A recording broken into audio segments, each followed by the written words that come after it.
What's good, what's good, what's good, family? It's your boy, the Wall Street Trapper. Welcome to another amazing episode of Trappin Tuesday, man. What an amazing weekend that we had, right? So, I want first and foremost say, this is episode 97, dog. Come on, man. We definitely want to clap for that. I want to start off by saying, man, we had such a phenomenal weekend this weekend. We're doing our portfolio mastery, so I want to shout out to everybody that came in for that. We really had a great time. A lot of impact went on this weekend. I saw a lot of things shift, and so I definitely want to salute to them right quick. All right, so man, I want to start off tonight saying that financially, in order for us to truly achieve wealth, we have to move some furniture around, right? Like, in order for us to truly get to where we want to become financially, in order for us to acquire our freedom, we got to move some furniture around. So, like, what I love about moving furniture around is you start to find stuff that you had misplaced, but part of you had gave up on it already. Right? Like I remember my grandmother used to get me to move the furniture around, and I would find stuff that I had done give up on because I thought I lost it. Right? I thought it was gone. And she would find stuff behind the sofa, behind this chair, when we moved the rug. I don't know how I got under the rug. Maybe I kicked it under the rug. I don't know. But we would find things when you move the furniture around. So I'm saying that today is because there were some ideas about your life and about where you wanted to go financially, but you got comfortable. And the thing about moving some things around, the thing about moving furniture around, Jose, is it makes you uncomfortable and it puts you in an unfamiliar place because now you got to think about, where do I want to put this at now? Because where you had it at so long has now become the new vision. I want us to get our financial house in order. It's not in order right now because you're comfortable with some habits that don't suit you. Let me say this a little better, Jose. Your reality is not your potential, but your potential can only be exercised if you have a new vision. I like that, Jose. I like where I'm going with that. I like when I go there. Look, we got to move out. We got to move this over here. We got to stop saying, I'm a invest when the price get right. Right? We got to stop saying that I'm going to wait till the kid do this and then I'm going to do that. We got to stop saying that I don't got the money right now to invest, but we got to move some furniture around. We got to move some thoughts and some philosophies around so that we can get our financial house in order. Because if our financial house is not in order, then we living in chaos. So getting our financial house in order, moving some furniture around means we got to have disruptive thinking.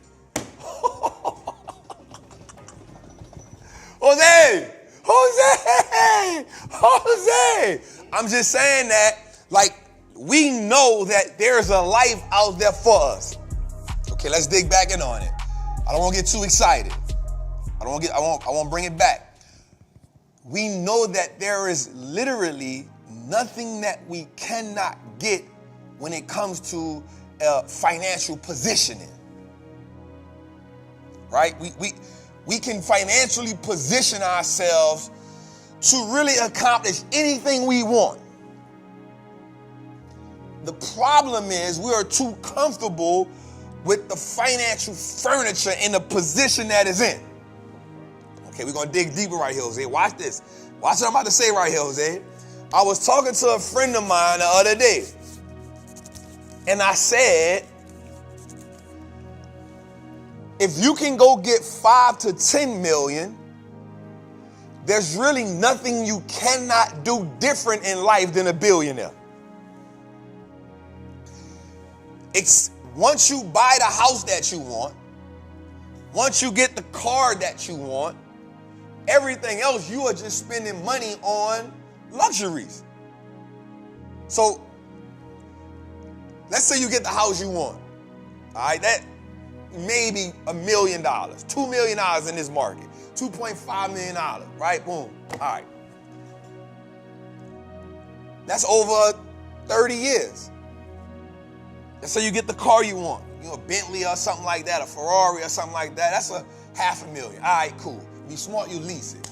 All right, cool. Let's say you take trips around the world. Boom. The only thing different that a billionaire or somebody worth $100 million can do for you is buy a bigger boat than you got. They can buy you go first class, they fly private. I'm not tripping on that. You can charter a plane for $20,000, $30,000. It's not, you can give back.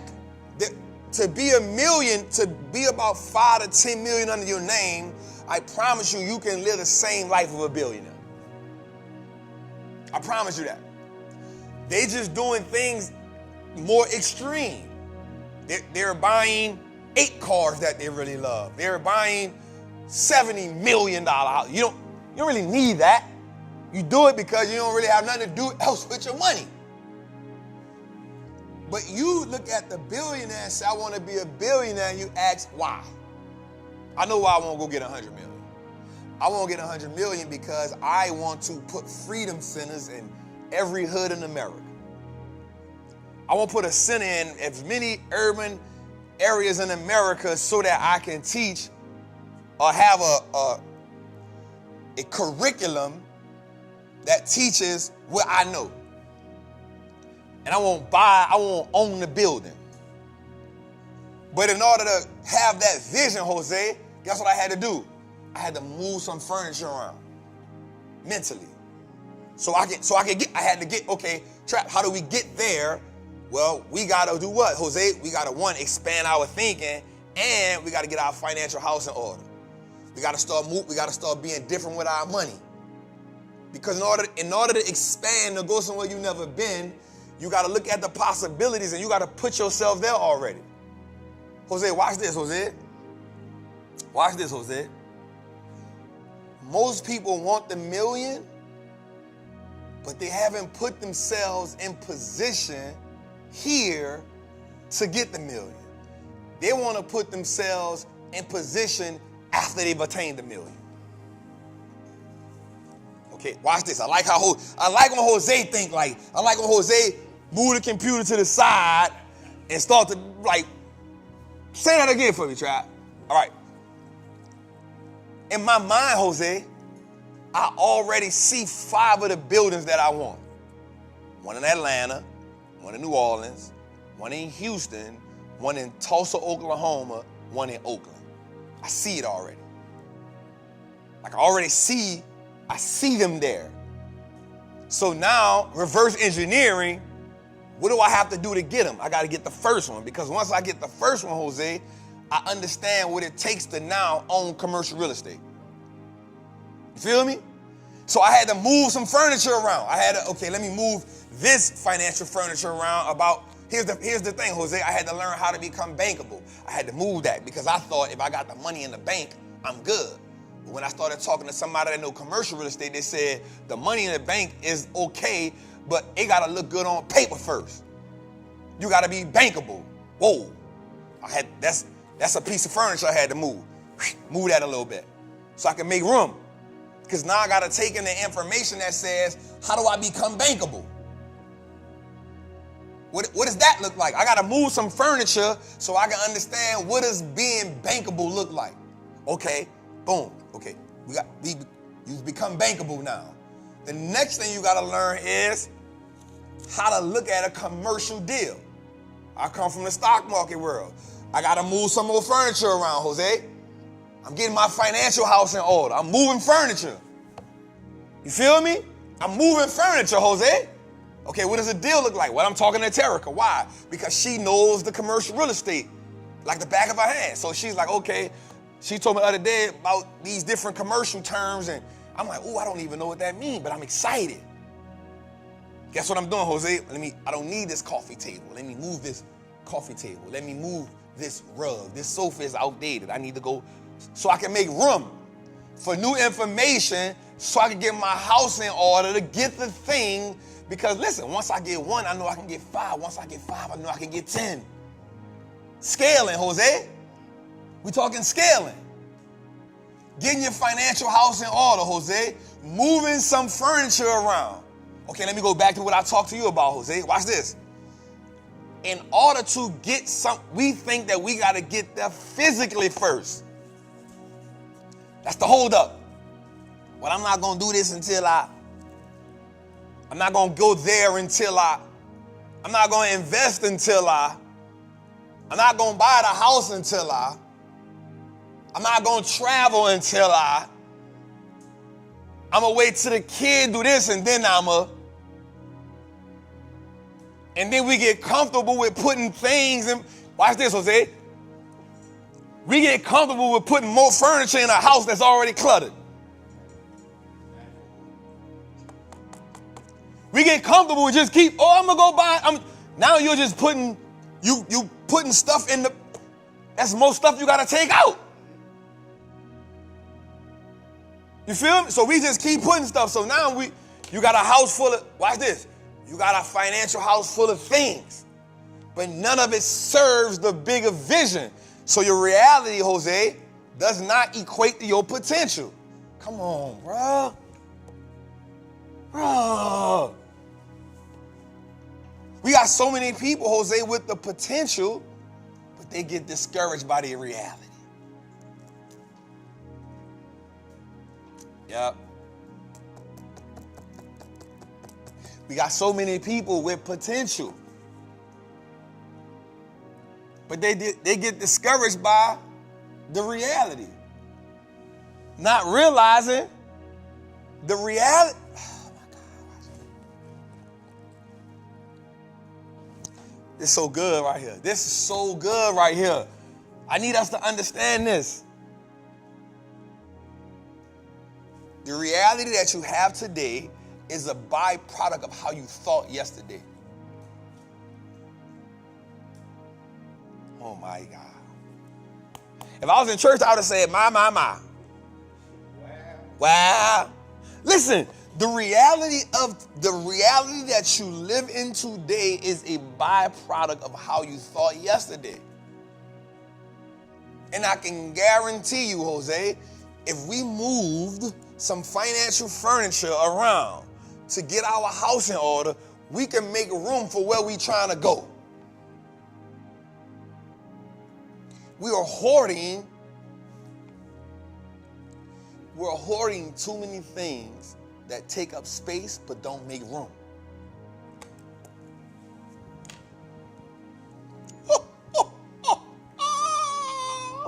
Jose, people are hoarding too many things that take up space but don't make room.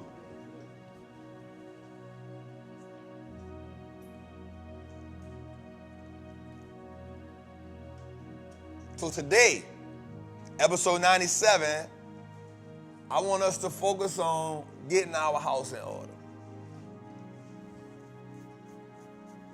I want us to focus on moving some furniture around. Yeah, I want us to move some furniture around. I want us to really in our mind. I challenge everybody to visualize where you want to go at. And then after you visualize exactly where you want to go at, I want you to list 5 things that you know for a fact that you got to move around.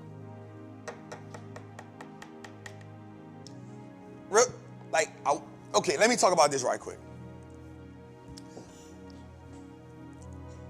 I love competition. I love it. I think that business is the greatest sport in the world. Right? I love competition. So we're doing a 60-day challenge right now.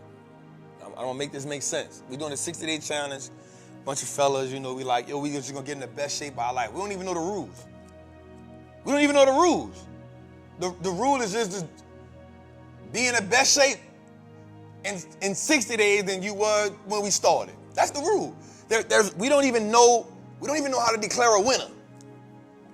We put no parameters in place. We didn't say whoever loses this much weight or whoever builds. We just say, yo, in the end of the 60 days, just be in better shape than you was when we started.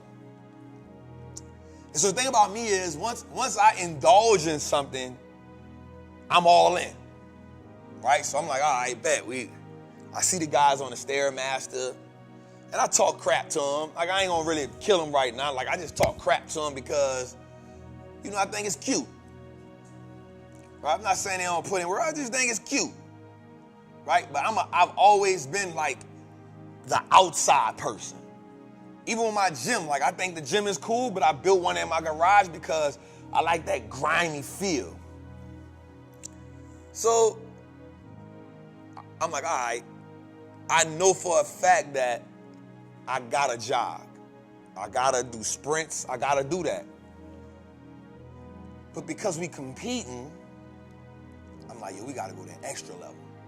So I go get the weight vest. And I go run the mountain. Bruh. Mind you, bro, I ain't ran in I don't know how long. But guess what I do know is I visualize how I won't look at the end of them 60 days.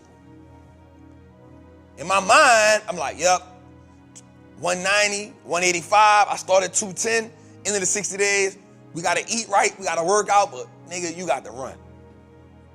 You got to go run, and you got to grind. It's like, all right, bet. Bro, I put the weight vest on. Bro, we doing legs twice a week. I'll do them once a week. But I know what we gotta do. So all right, we're gonna do legs twice a week. Bet, I'm not tripping. But I'm gonna run 3 times a week. Because once you see the vision on where you wanna go, all you gotta move some things around. Trap, we not eating that. Move that out of the way. Trap, we gotta do legs more. We gotta do more cardio. Move that out the way. Whatever the 1 day a week, nope, 2 days a week. You gotta move some, but if you envision the end result, it's easy to come back and say, okay, here are the things that I gotta get out the way that's gonna help me get where I gotta go at. And then, once you visualize where you wanna go at, and then you see the things you gotta move out of the way, it's non-negotiable that it's non-negotiable. It's non-negotiable. Okay, Trap, I want to be a millionaire. Cool. Everything about you right now that you know that doesn't serve you being a millionaire is non-negotiable that you got to get rid of it. It's non-negotiable. Trap, I want to make 6 figures. I bet. Everything in you that doesn't serve you to get to 6 figures got to go, and that's non-negotiable. No more binge watching. No more laying on the phone. If you on the phone on the gram, that don't serve you. If you bought some courses, you need to be in the courses. If you don't have no courses, you need to be in some books. You need to be doing everything that helps serve you accomplish the goal, and everything that doesn't serve you to get where you got to go at is non-negotiable. You got to get your house in order. You can't have superior goals. Ooh. Watch this. I'm going to say this, I'm going to get into what I'm about to say. You cannot have these big goals and then fight to stay mediocre. A lot of times, Jose, we are fighting to stay we are fighting for mediocrity.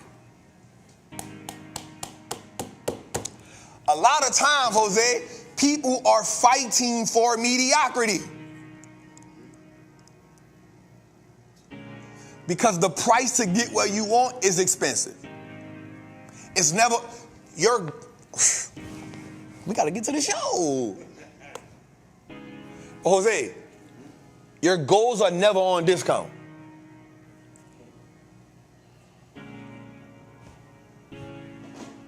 Jose, your goals are never, your dream life will never be on a discount. You can never get that for sale. Jose, success is never on a rebate.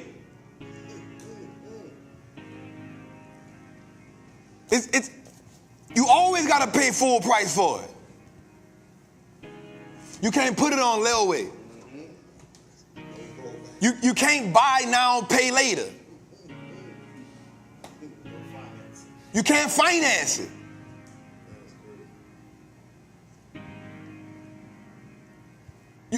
You can't. You can't borrow it. Either you're going to pay full price, either you're going to pay full price for it, or you don't get it at all. Now, let me go a little further into that, Jose. And it's not a one-time payment.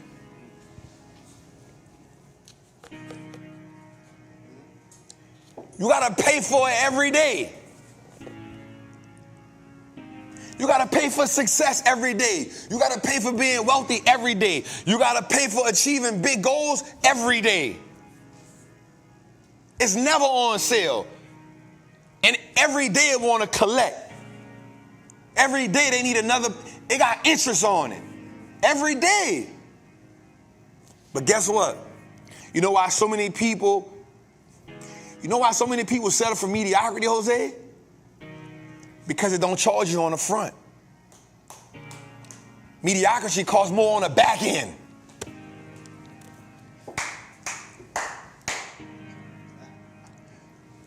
Mediocrity it don't cost you on the front end. It don't cost you on the front end. It look like I'm gonna do it tomorrow. Bro, I promise you, I be working out, Jose. Dude be like 10 to 12. I be like, damn, I gotta at least do 11. I gotta get him a little more than what because if he set the bar low, he giving me a range. I gotta at least do one more than the minimum that he asked me every time. Because if I do the minimal, I'm gonna get comfortable. And I heard this one time. I don't know who I heard it from. He said, if I tell you to do sets of 10, where you think the growth at? Somebody said 5. Somebody said 10. The man said, no, it's in 11. If we doing sets of 10, the growth ain't in 10. That's just the warm up. The growth is in number 11. I said, ooh. You know why? Because that 111 is going to take everything you got. Because you already told your mind, 10. 10. I listened to Tony Robbins. Y'all heard it. Tony Robbins said, when people say, I'm a good parent, guess what? You get average results from your kids when you're a good parent. When you say I was good at sports, you get average, because everybody can be good. It don't take a lot to be good. It don't take a lot to be good. But watch this. He said, if you were excellent, that's when you move the needle. When you are phenomenal, you see a drastic change. But if you good, you get average results.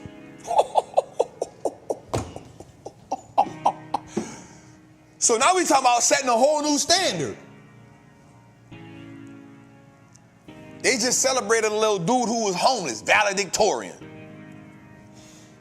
No excuses. You gonna get it done or you gonna get it done. You all in or you all in. There is no in between. We live in the gray area too much. We comfortable in dysfunction. You got to move some furniture around and get your house in order, Jose. You got to move some things around to get your house in order. You can't sit here and tell me, Trap, I want to be a millionaire. Trap, I want to make 6 figures. And I tell you, you got to read this book or That costs too long. Just tell me what to do. You really don't want to be a millionaire. You really don't want to be what you say you want to be. Now, if you say, yo, Trap, I want to learn what you're learning, or I want to get in whatever you have, and I can teach myself or learn with you, that's different. Can I keep it real with you, Jose? Bro, nobody not going to hold your hand at the top. If you tell somebody I want to be successful, but I need you to hold my hand through it immediately, I'm going to keep it real with you, I done lost all respect for you. On that level. I'm just keeping it 100. I was on the phone with my dog who just come home from prison the other day, bro. He pissed me off. My dog just come home to 25. Pissed me off. I love him. Y'all know I love him. He like, what's up, brother? I said, what's up, baby? He said, man, I miss you, bro. I ain't talked to you in 2 days. I said, nigga, I ain't your old lady. He said, man, you ain't talked to me in 2 days. Nigga, you just come home. You just did 25. He said, man, I love you, bro. You know how you want to talk to you. I said, bro, I'm here. I ain't going nowhere. You need to be getting to it. You need to be figuring out how you going to get to it. Shoot me a text. You in the free world now, bro. You don't gotta talk on the phone to me every day. Shoot me a text. I love you, boy. Guess what I'm doing? He said, man, your opinion matters to me. I said, hey, bro, let me tell you something. Life gonna whoop your ass thinking like that. I said, you home, man, nigga, I love you. But life gonna whoop your ass. You thinking like that. You just did a quarter. Get it together. Grind. I'm here. But I ain't gonna hold your hand. I love you. But you gotta stand on your own 2 feet out here. I got your back. But you gotta stand on your own 2 feet. Because in prison, one thing I learned in prison, bro, and anybody that been in prison, you know this. You never fight a battle for your homie if he ain't willing to fight for himself.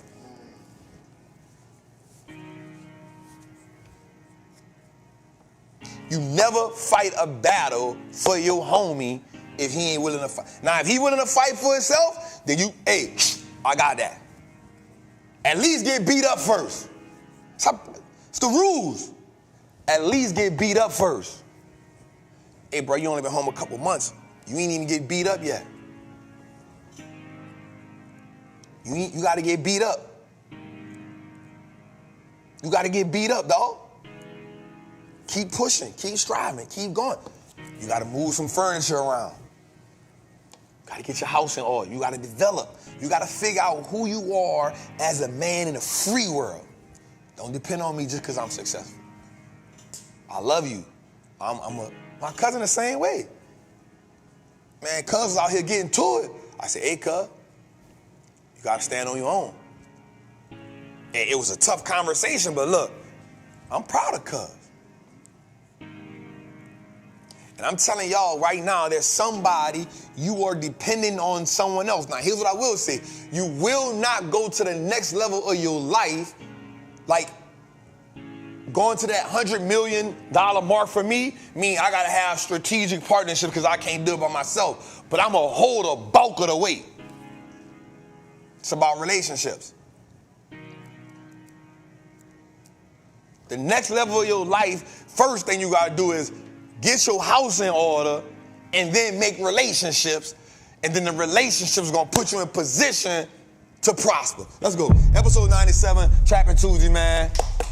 Jose, let's get to it. Let's get to it, dog. How you feel, bro? 3 more to go, baby. Man, hey, listen. Let me drink something, bro. I'm not going to lie. This working out stuff is a lot. I'm pushing myself, dog. I ain't going to lie. I got this from Perfect Pill. Shout out to Perfect Pill.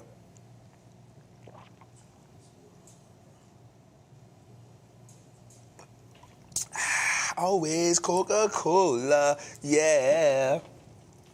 Jose, how you feel? Amazing. Feeling good out here. You ate that lamb, you had that slew foot, huh? That nigga ate that lamb. That nigga said, my foot hurt. Yeah. I told you about eating that. I don't want to say it like that, but. I don't want to hear about lamb Jose said, I don't want to hear Lamborghini, Lamb on Ride. Episode 97. Jose, what we got special for the people? We are doing a 100 episode in person. Jose, drop the link. July the 2nd, Jose. Now, I know that may be tough for some people, but it ain't for everybody. It's only for some people. You feel me? My dog Greedy texted me. Huh? June 25th. That's what it is? Yeah. Let's see. Let me see. Let's see what this is. 97, 98, 99. June 25th. Yeah. June 25th. My apologies. Shout out to Goddess for the super chat. We like it. We like it. All right, Jose, drop the chat. So listen, June the 25th. How many people can come in here, Jose? 60? 50. 55 people can come in June 25th for the 100 episode. I like how that sound, Jose. I like how that sound, Jose. Hey, bro, I'm not gonna lie. I would be lying if I said it went by fast. I felt it, but I'm glad we there. That's a lot. That's a lot. Like 100 episodes ain't no slight work. Like, we work for that. Salute to us, man. Salute to the trappers.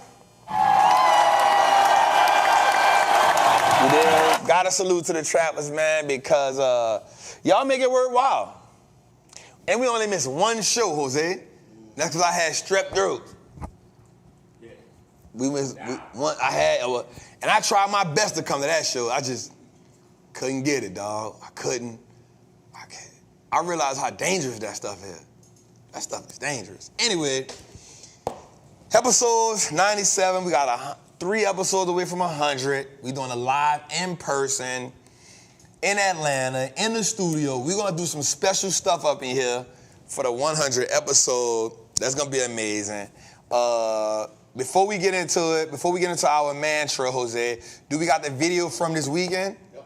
Let's play the video from this weekend right quick. Let's look at the video this week. We had amazing people in here. It was amazing. Let's play that video right quick. Let's give it to him. Let's give him that right quick.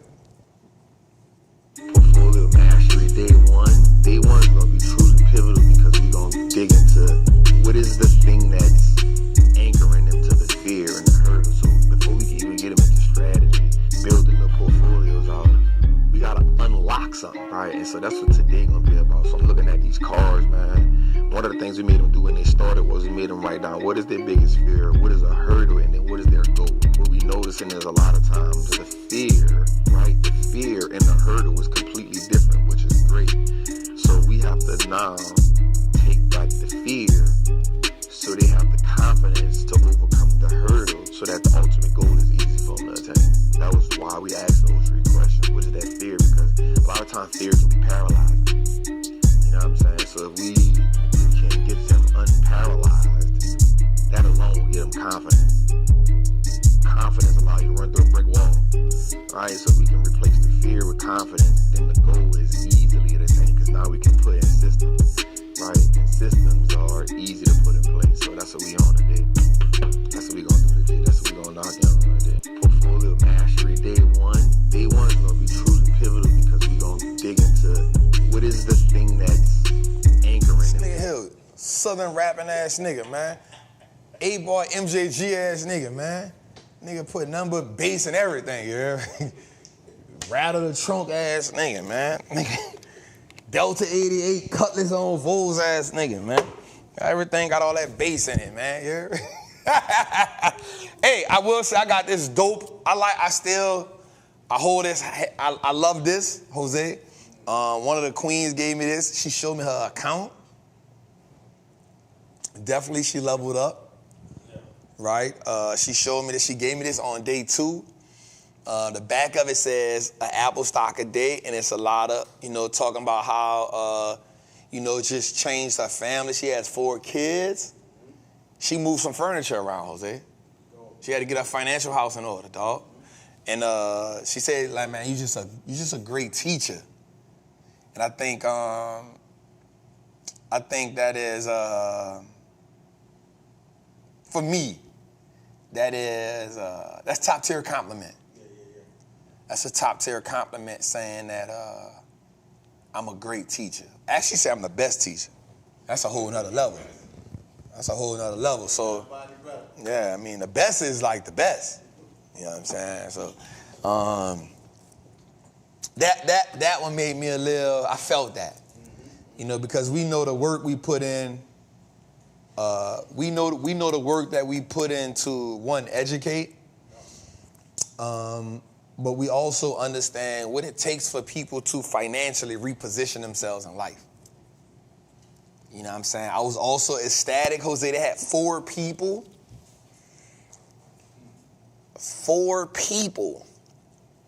that have now entered the 7-figure club. I ain't gonna lie, dog. Like that was a different level of accomplishment. But I won't most say like maybe gratitude, maybe the word I won't use there.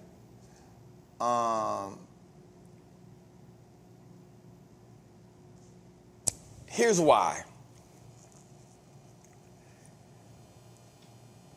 I've seen people who have businesses, Jose, and then they be like, yo, as a business coach, you've helped someone make $1 million, generate $1 million in their business, right? Like I've seen business coaches say, okay, you know, I've helped this person create $1 million business, right? And that's cool, because it doesn't mean that you made $1 million or you kept $1 million, or it's $1 million profit, whatever. But you help them, and that's a milestone. If you get a business coach and your business coach help you generate $1 million in your business, that's a milestone, right? But for me, I think I never set out to have like someone make $1 million. I think I've always just set out to help people make money in the market, and then whatever happened just happened. So for me to have 4 people, 2 men, 2 women, I think I don't know if I was more excited. I had reasons to be excited for each one. For the women, one of the women hit me and it was like, look, Trap, I want to show you something. So I was like, you know, what's up? And she was like, listen, I got 3 kids. I'm divorced. I was like, all right. You know, like I wasn't really like, I'm like, all right, I don't know where the story going. You know, but I got a listening ear. You know what I'm saying? So she like, listen, I got 3 kids and I'm divorced and I had to start from scratch with my husband, you know, when we separated or whatever. And she said for a long time, financially, I was just in a space. And she was like, man, I've been with you for like the last year inside this Patreon. And here's the funniest thing to me, bro. She said, my first play with you was an AVGO play. And she said, mind you, when we first got in that play, last September, she said, that play, I couldn't see myself, because that play cost a pretty penny. She said, so I bought 2 of them. And she said, it went down.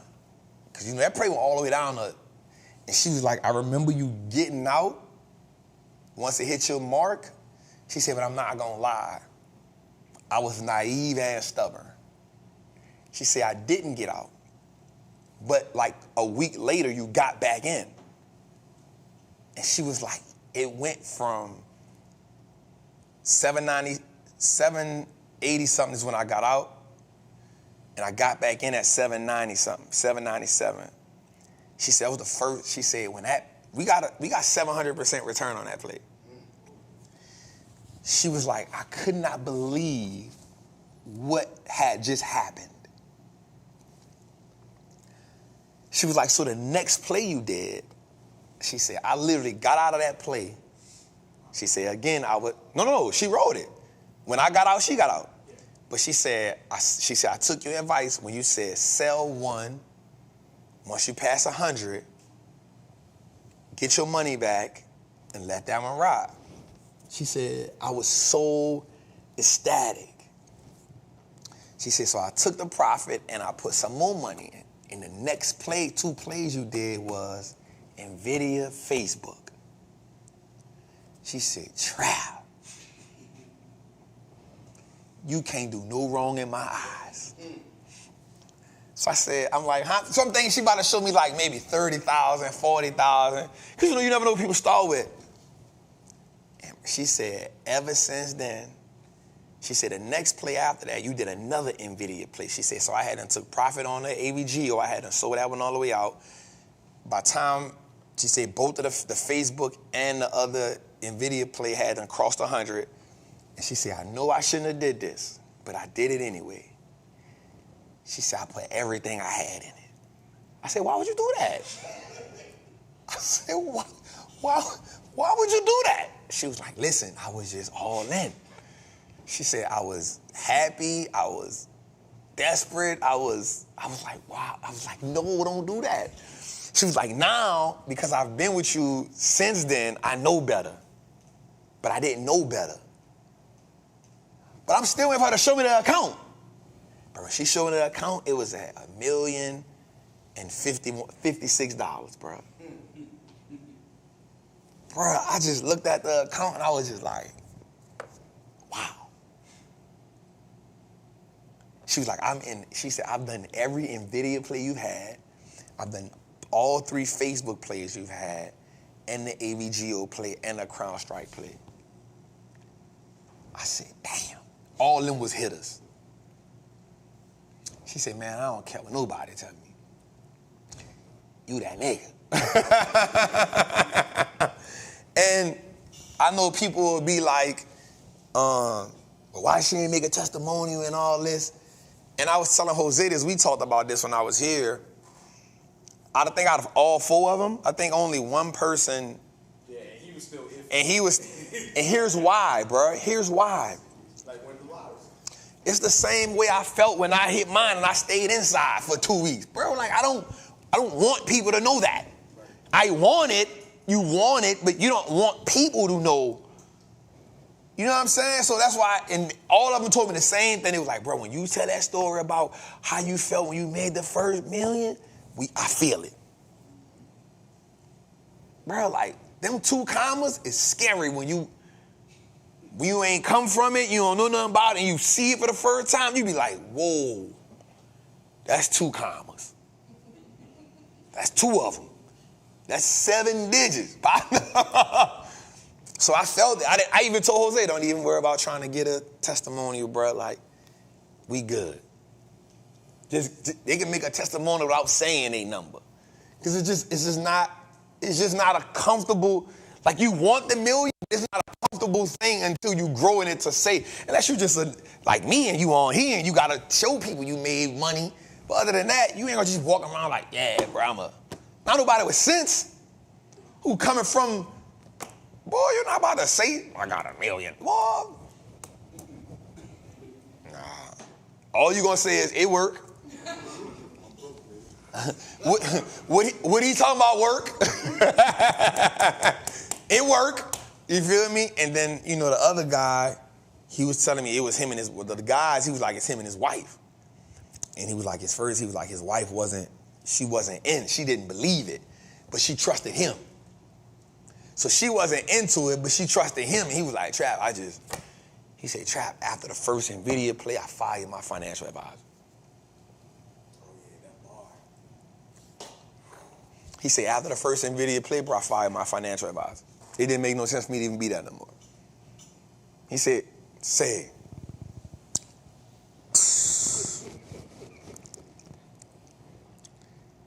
And man said, the fees that I paid my financial advisor cost more than the mistakes. Oh my God. I danced with that line all weekend.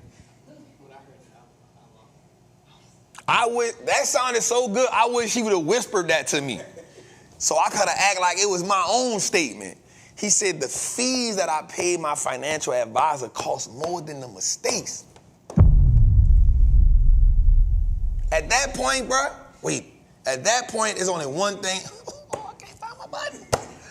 Jose, why I can't find my button? It's on the other side. That's it, right here, Jose. All he supposed to say at that moment is, hold up. Damn, I messed it up, Jose. Jose, I messed it up, dog. Damn, dog. Let me see. Okay, there we go. He supposed to say this. Dog. There you go. Let me out. There he go. Let me out. That's all you can say at that point, dog. And so that's why I love what we do because, and then there's people that hit me like, bro, like, and then there's the people that hit the six figures. There was a lot of them. But what you start to realize is this game makes money possible. There's no limit to the money you can make playing this game. But, Jose, watch this. You got to be able to endure the downtime. That's the part that kills most people. Because the only thing I can't do is tell you how to feel when that thing be red. I can't teach you how to feel like that. So, anyway, man, we had a great weekend. We are doing an in-person show on June the 25th. Jose dropped the link. Go to Trappin Tuesdays live.com. Nah, just drop the link. I mean, I dropped it in there. Nah, we ain't doing all that. People don't see it. Nah, we ain't sitting in that. TrappinTuesdaysLive.com. That's why I ain't giving you no mic. Trappin Tuesdays live. I worked hard on that before I am doing the show. So you can't hear you. All right, so they can drop the link, dog. That's what you do. Drop the doggone link, my guy. So 55 people is what we're doing. And now I hope they realize now, Jose, that we serious about there's no live Zoom for the classes and all that. We're not doing that, man. We want y'all in the building. All right, y'all, let's get to it. All right, today. Damn, bro, I spent 46 minutes talking about that. That ain't bad. Usually we still been in the intro, huh? That ain't bad. All right, let's get it, y'all. If you new here, if you new to the trap, this is our mantra.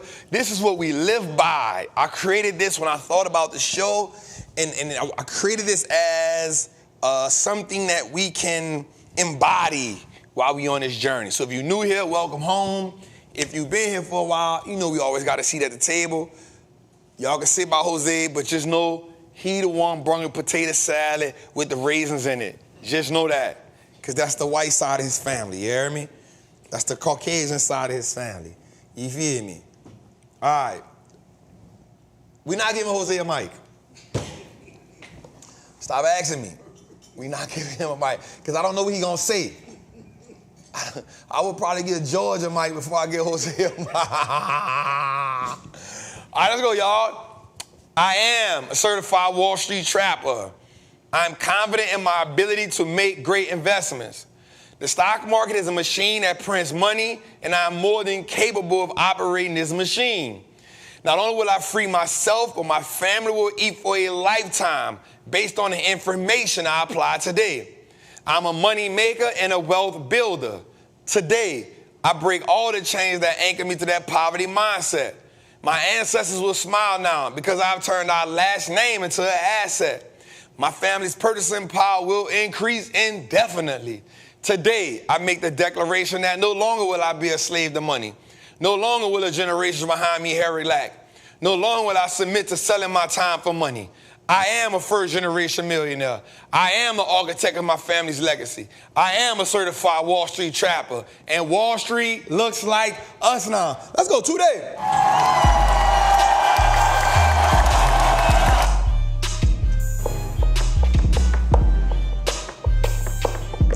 Yeah, man, we don't know what Jose gonna say out of his mouth, man. We don't know what Jose gonna say. Jose liable to say anything, man. We get canceled. That's okay. That's okay. I can't keep you because you got a free mic. All right, man. So we got a few things to talk about this week, man. I appreciate everybody for hopping in. Also, do we still got the good soil? All right, so if you want to come to Good Soil, hey, we got a big breaking news alert for that too, dog. Your boy will now, they just moved me over, Jose. We speak in 2 days. We got a main stage on the first day at 4 o'clock. I'm broke, baby. Wait a minute. I went crazy. So we got a main stage the first day at 4 o'clock. And the second day, we're going to do a breakout room at 11 o'clock. Come on, boy. Come on, boy. I got that call today. They said, hey, check this out. We thought about something. We came together as a team. And we realized that your impact and the way you do what you do, we need to give you a main stage. So I'm on a main stage, and then Bishop goes on with Tabitha Brown after that. So it's almost like I'm a opening act almost, cuz. You feel me? Like I'm that guy. Come on, huh? I'ma holler at you. Just did something for you today, dog. Took up an hour of my time. You love me, dog. I love you too. Mm-hmm. You gonna pay that 10% too for Christmas. Yeah. No, I don't know. All right, man, so definitely if you want to come to Good Soil, I definitely would love to see you. I'm going to be there all weekend. Use code WSTrapper24. Use code WSTrapper24. Bishop got a dope sale that he's doing. Jose dropped that link for that. WSTrapper24. I think they expected somewhere between 1,500 and 2,000 people. That's sweet. You know what I'm saying? You know, we like the big stage. That's when we shine the most. On the big stage. Don't give me a little motivation to go crazy. I got 2 suits just made too. I'm ready, cuz.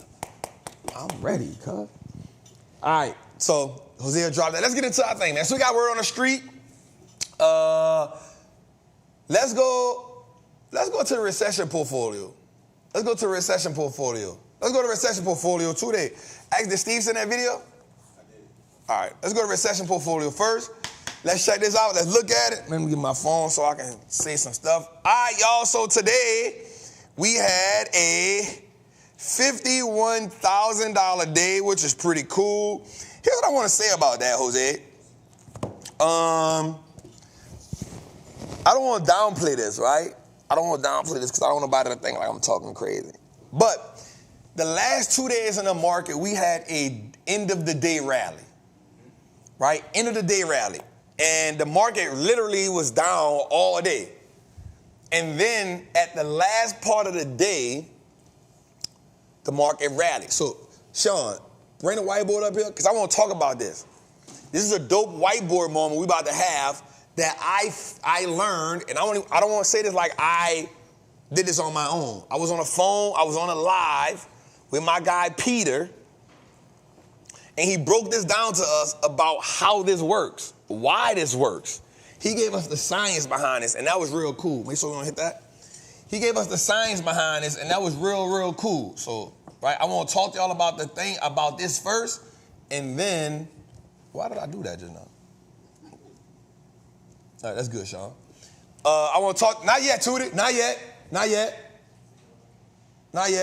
I want to talk to y'all about this first, and then I'm explaining what he talked to me about. All right, so let's get into it first. So we had a $51,000 day today, which was cool. All right, let's go a little further.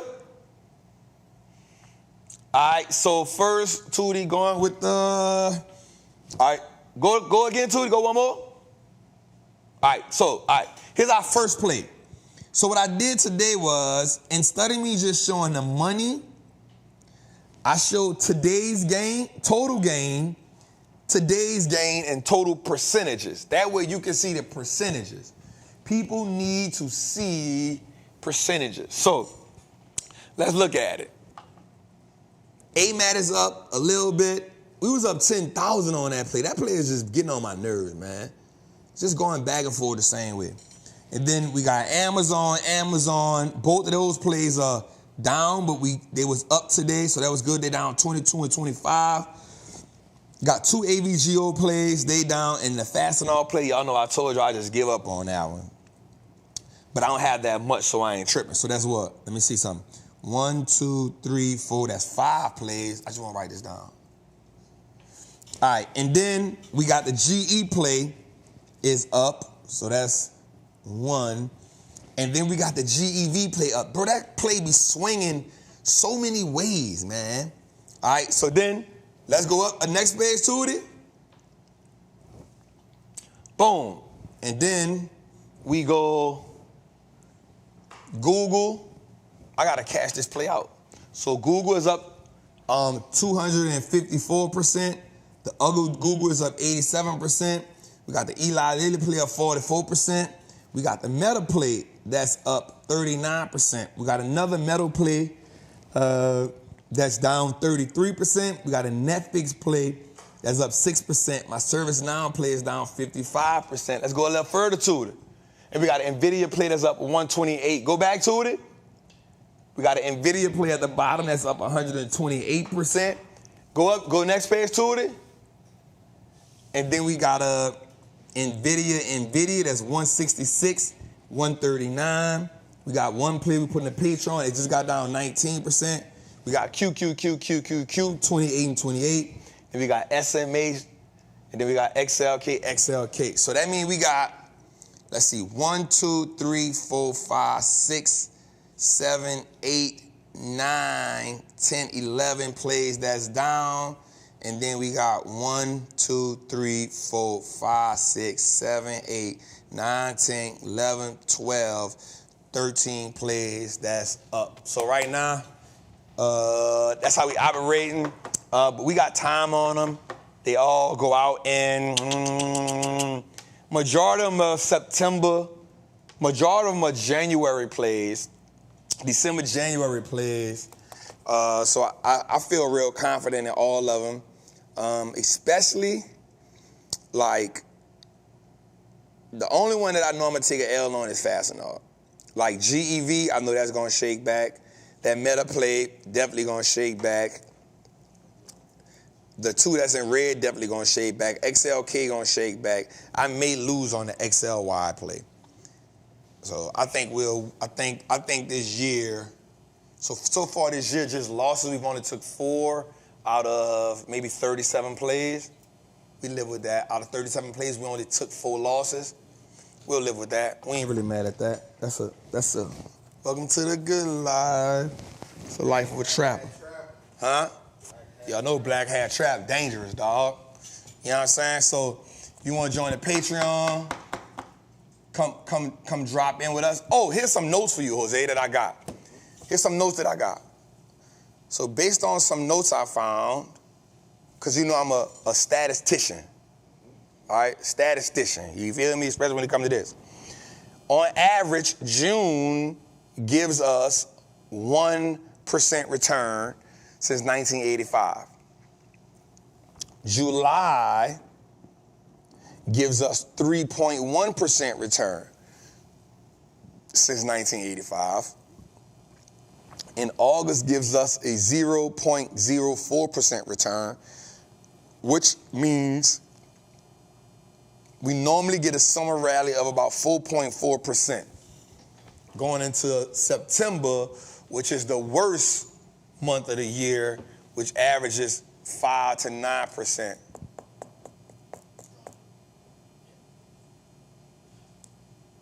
You feel me? So let's think about it. June. Now remember, this is on average. Now remember, April is supposed to be the best month. April, November, December, but April we got clobbered for 5%. Right? So it always don't go like that. And then they usually say selling May and go away, but in May we got 7% return. So we got the 5% we lost plus 2 more percent, which is not bad, right? Then what we saw the Dow Jones bust through 40,000. We saw the S&P bust through 53, and then we saw the NASDAQ bust through 17,000. We got that in May. We got that in May. So let's go a little further to it. All right, so here's our buy and hold. This is something dope. We just hit 1 million on a buy and hold account, Jose. Hey, these M's just falling out of the sky. Jose, the M's just falling out of the sky, dog. So we hit 1 million in a buy and hold account. As of right now, we up 32%. Let me just see something right quick. Jose.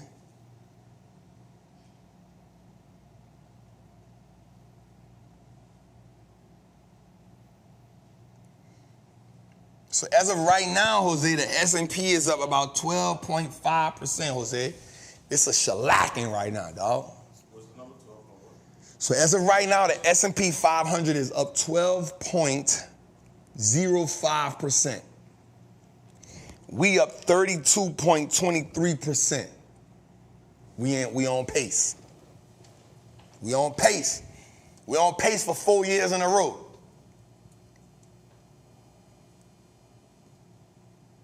Double-digit return too. Stop playing, Jose. We on pace. We on pace for double-digit returns. Now here's what I will say. I ain't saying I'm the best. You feel me? I'm not saying I'm the best. I think that's in this game, huh? I'm the best teacher. My students said this. People that you feel me? But when it comes to this game, I think saying that you're the best is that's a careless statement. Here's why. In order to be the best, that means you know everything about the market. You can't be the best if you only know one strategy, or 2 strategies, or 5 strategies. Because the market has over 100 different ways to make money in the market. You feel me? But what I will say is, I play the game, I like to beat the market and make money in options. And that is a rare commodity to find from people in a financial literacy space and on Wall Street. You know why? It's hard to find. I'm not only beating the market. Don't even look at the dollar amount. Don't let the dollar. We talking about percentages. That's what matters. The dollar amount don't matter. Percentages. We 16%, 31%, 20-some%, and now we at 32%. You know, we probably can finish the year out. I'm thinking we probably can finish the year out probably around 30%. I think we can finish the year out probably about 30%, because I think September gonna test everybody. You know what I'm saying? Like, I think it's a lot, so I'll never be like, I'm the best in this game. Because this a broad game. But I can't say I'm really, really, really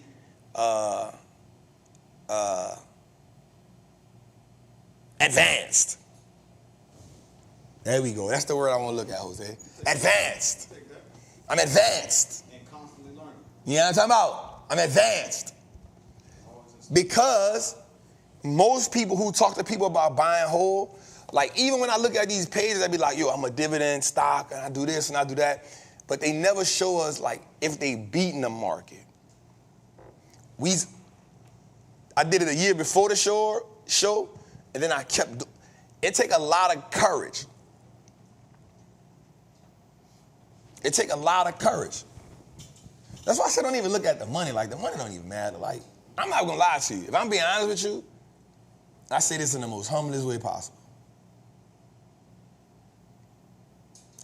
$1 million is not a lot of money when we're looking at this game. Watch this. Most money managers, you got to have $1 million just for them to invest your money. For you. The minimum is $500,000 to $1 million.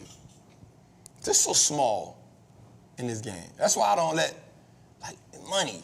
All right, so this year the market printed 244,000 in our buy and hold. I like that. You know why? It's free money. It's money I didn't work for. My money clocked in and made that money for me. My money clocked in Monday through Friday from 9:30 to 4 o'clock, and my money clocked in and made that money for me. You feel me? All right, let's go look at the buy and hold account. All right, All-State Play is just not working out for me right now. I don't know what the hell is going on. Costco today went crazy. Syntax did their thing. Deckers, okay. EME did their thing. FICO did their thing. Eli Lilly did their thing. Meta, I'm not mad. Nvidia did their thing. PWR did their thing. And didn't I tell y'all about this one? What I said? What I told you? Now, wasn't it last week it was down? It was down, what, $4,000? I told you. This play here is a crazy play. Bruh, it is, I'm gonna say this, and I don't like to use this word because I know people get mad about it, but it is a bipolar play. I told you, 1 week I could be down $4,000 on this play, and the next week I'll come back with Trappin Tuesday, I'm up 12, 15 grand. We'll call it a Gemini play. I don't know about signs. I don't know about signs. I don't know that one, so don't do that. Don't do that. Don't do that. Yeah, that's bipolar. I know what that means. That's not nothing dealing with the stars, Jose. That's why you're not getting a mic. That's why you're not getting a mic, because you say stuff like that out the blue. I'm not going to do that, because now you're going to have people in here talking about, I ain't got no Gemini. Jose, what you got to get Geminis? I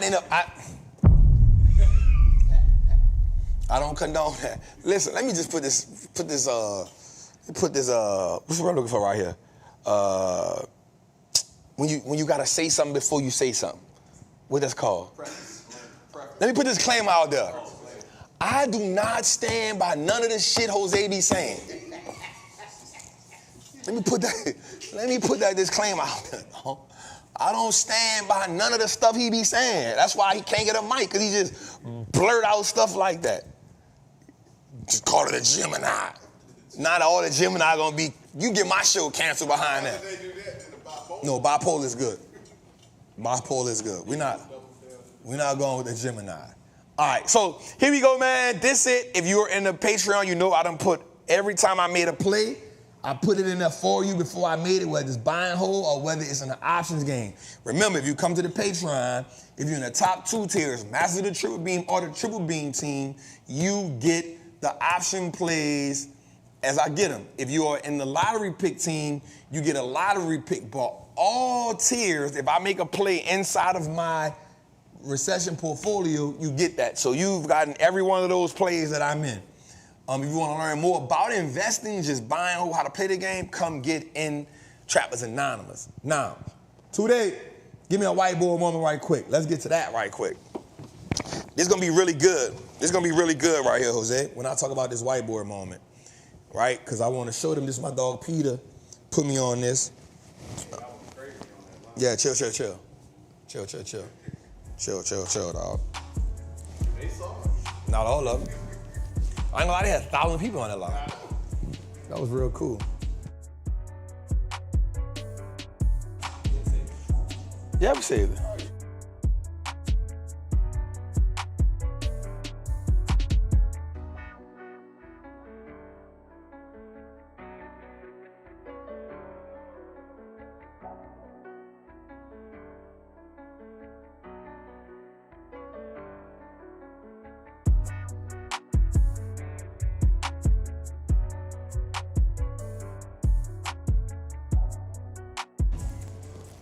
All right, let's go. So I got to put this right here so I can see it.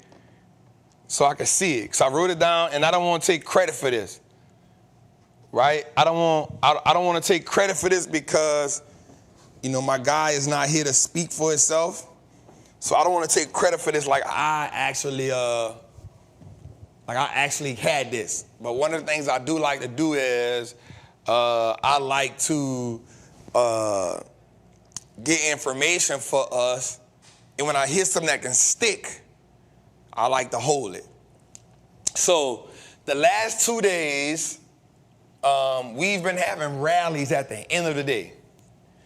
And so I'm always talking to Peter. I'm always having conversations with Peter about the market because, and it's crazy because he always tell me, Trap, I love talking to you. I love the way that you see the market. I love the way that you break it down. But I'm like, no, Peter, like, I'm only, you know, a few years in it. It's nothing. I'm a puppy compared to the experience that you have, what you've seen. So I'm always, when he talking, I'm always just like, in awe of how he understands how the machine moves.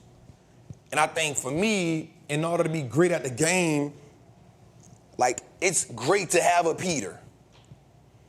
You know what I'm saying? It's great to have him because he's been in every recession.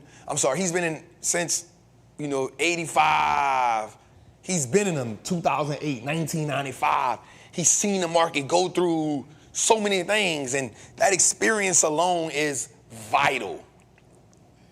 So I asked him a question. I was like, Peter, like we've been having these rallies at the end of the day. Explain to me, why is that? Like, why is it going the way and it's going? And so, because I had an idea. My idea was the market is in such a vital place right now. A frantic place is a better word for me. The market is such a frantic place right now. It doesn't want to really sell off. It doesn't want to sell off because it's an innate nature for the market to go what? Up. Innate nature. The market by law wants to go up. It's kind of like a fish. A fish by law of nature want to go upstream except for the salmon. The salmon is the only fish that goes downstream. Every other fish wants to go upstream, right? So the market, goddamn, what the fuck is going on? This is how we all know we live, because we be getting stuff like that going on. All right, back to the lesson.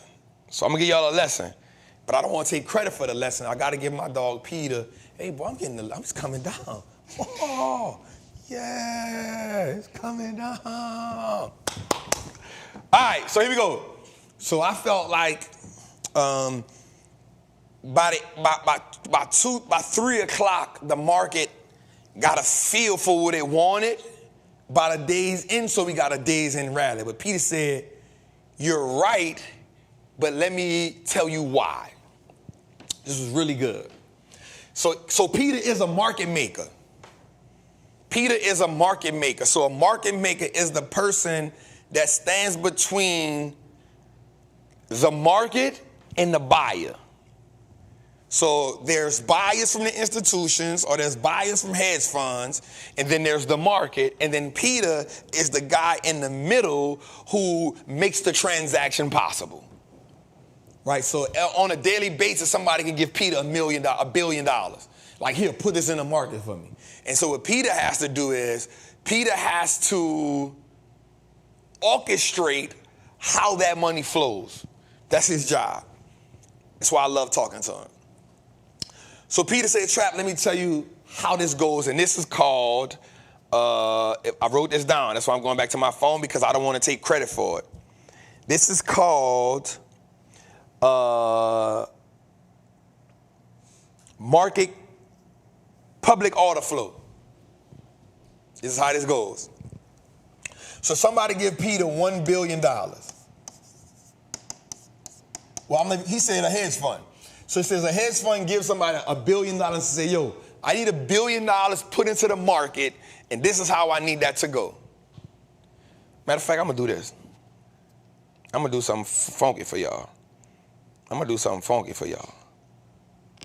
I'm gonna do something funky for him. I'm about to do something funky for him. Let me see if, huh? Oh, he must be on the phone. Does he, huh? Like a live joint, With Peter? like how we did TV. Oh yeah, that'll come through. We definitely do that. We definitely do that. Oh, my bad. Oh no, can't do. No. Yo, what do we keep doing? Why do we keep calling people? Stop, dog. Why are you doing this? Ever been in the shower with that water hit? Nah. Just call people? Nah. It'd be FaceTime. Nah. Yeah, you all right. That's why you're not getting a mic. That's why you don't get a mic. Just never, the phone don't call people while I'm in the shower, dog. When the water hit, The water got fingers? Nah, dog. they gonna put it in the chat. They be like, yeah, Anyway. So let me tell you. All right. So Peter's like, yo, it's $1 billion. So Peter says, what happened is, throughout the day, you have periods where that billion has to go through the market. Because he can't put the billion in all at once. Because if you put the billion in all at once, then you let everybody know what you're doing. Right? And that is not what you want. So you have to secretly put the money in the market. So he said what they do is, out of $1 billion, well, he told me how they do it, and I put a number on it. Because he said the majority of the billion will come at the end of the day, which is between 3 and 4. But in the beginning, he said between 10 and 11, we'll call this IP, initial position. And he said between 11 and 2, you manage the position. Right? This is what he said. He said between 10 and 11, they take the initial position because you can't put the 1 billion in all at once. So what he would do is, in the beginning, they may put 200 million. Now this me putting the numbers together with him on the live, but then he confirmed. He was like, that is perfect. So I said, so in the beginning, Peter, that 10 to 12, you say, hey, here's the position, right? He said, now between, that's to get in. Because this 200 million, watch this, it's going to get lost in, well, not even lost. I'm using another word. It's going to blend in with flow. Right? So he said the first 200 million will blend in with the flow of the market, what everybody else got going on. So the 200 million doesn't look, what's the word I'm going to use here? Conspicuous. Come on, word. Come on, word. Come on, word. Come on, word. You feel me? So then he was like, in here, 11 to 2, you'll go with 300 million, but watch this. The 300 million is only, what's the things? What's the things y'all use? What's the things they use? What's the bots called? There you go. The 300 million will always be algo from 11 to 2. If you notice, this was such an aha moment when he said this on the phone. I was like, oh, that's it. Because I always knew that from 3 to 4. Like, I don't care what the market doing all day. From 3 to 4 is when I pay the most attention. And from 9:30 to 10:30 is when I pay the most attention to the market. It's when I pay the most attention. But Peter says, from 11 to 2, the other 300 million is algo money. right? It's algo money. But you still have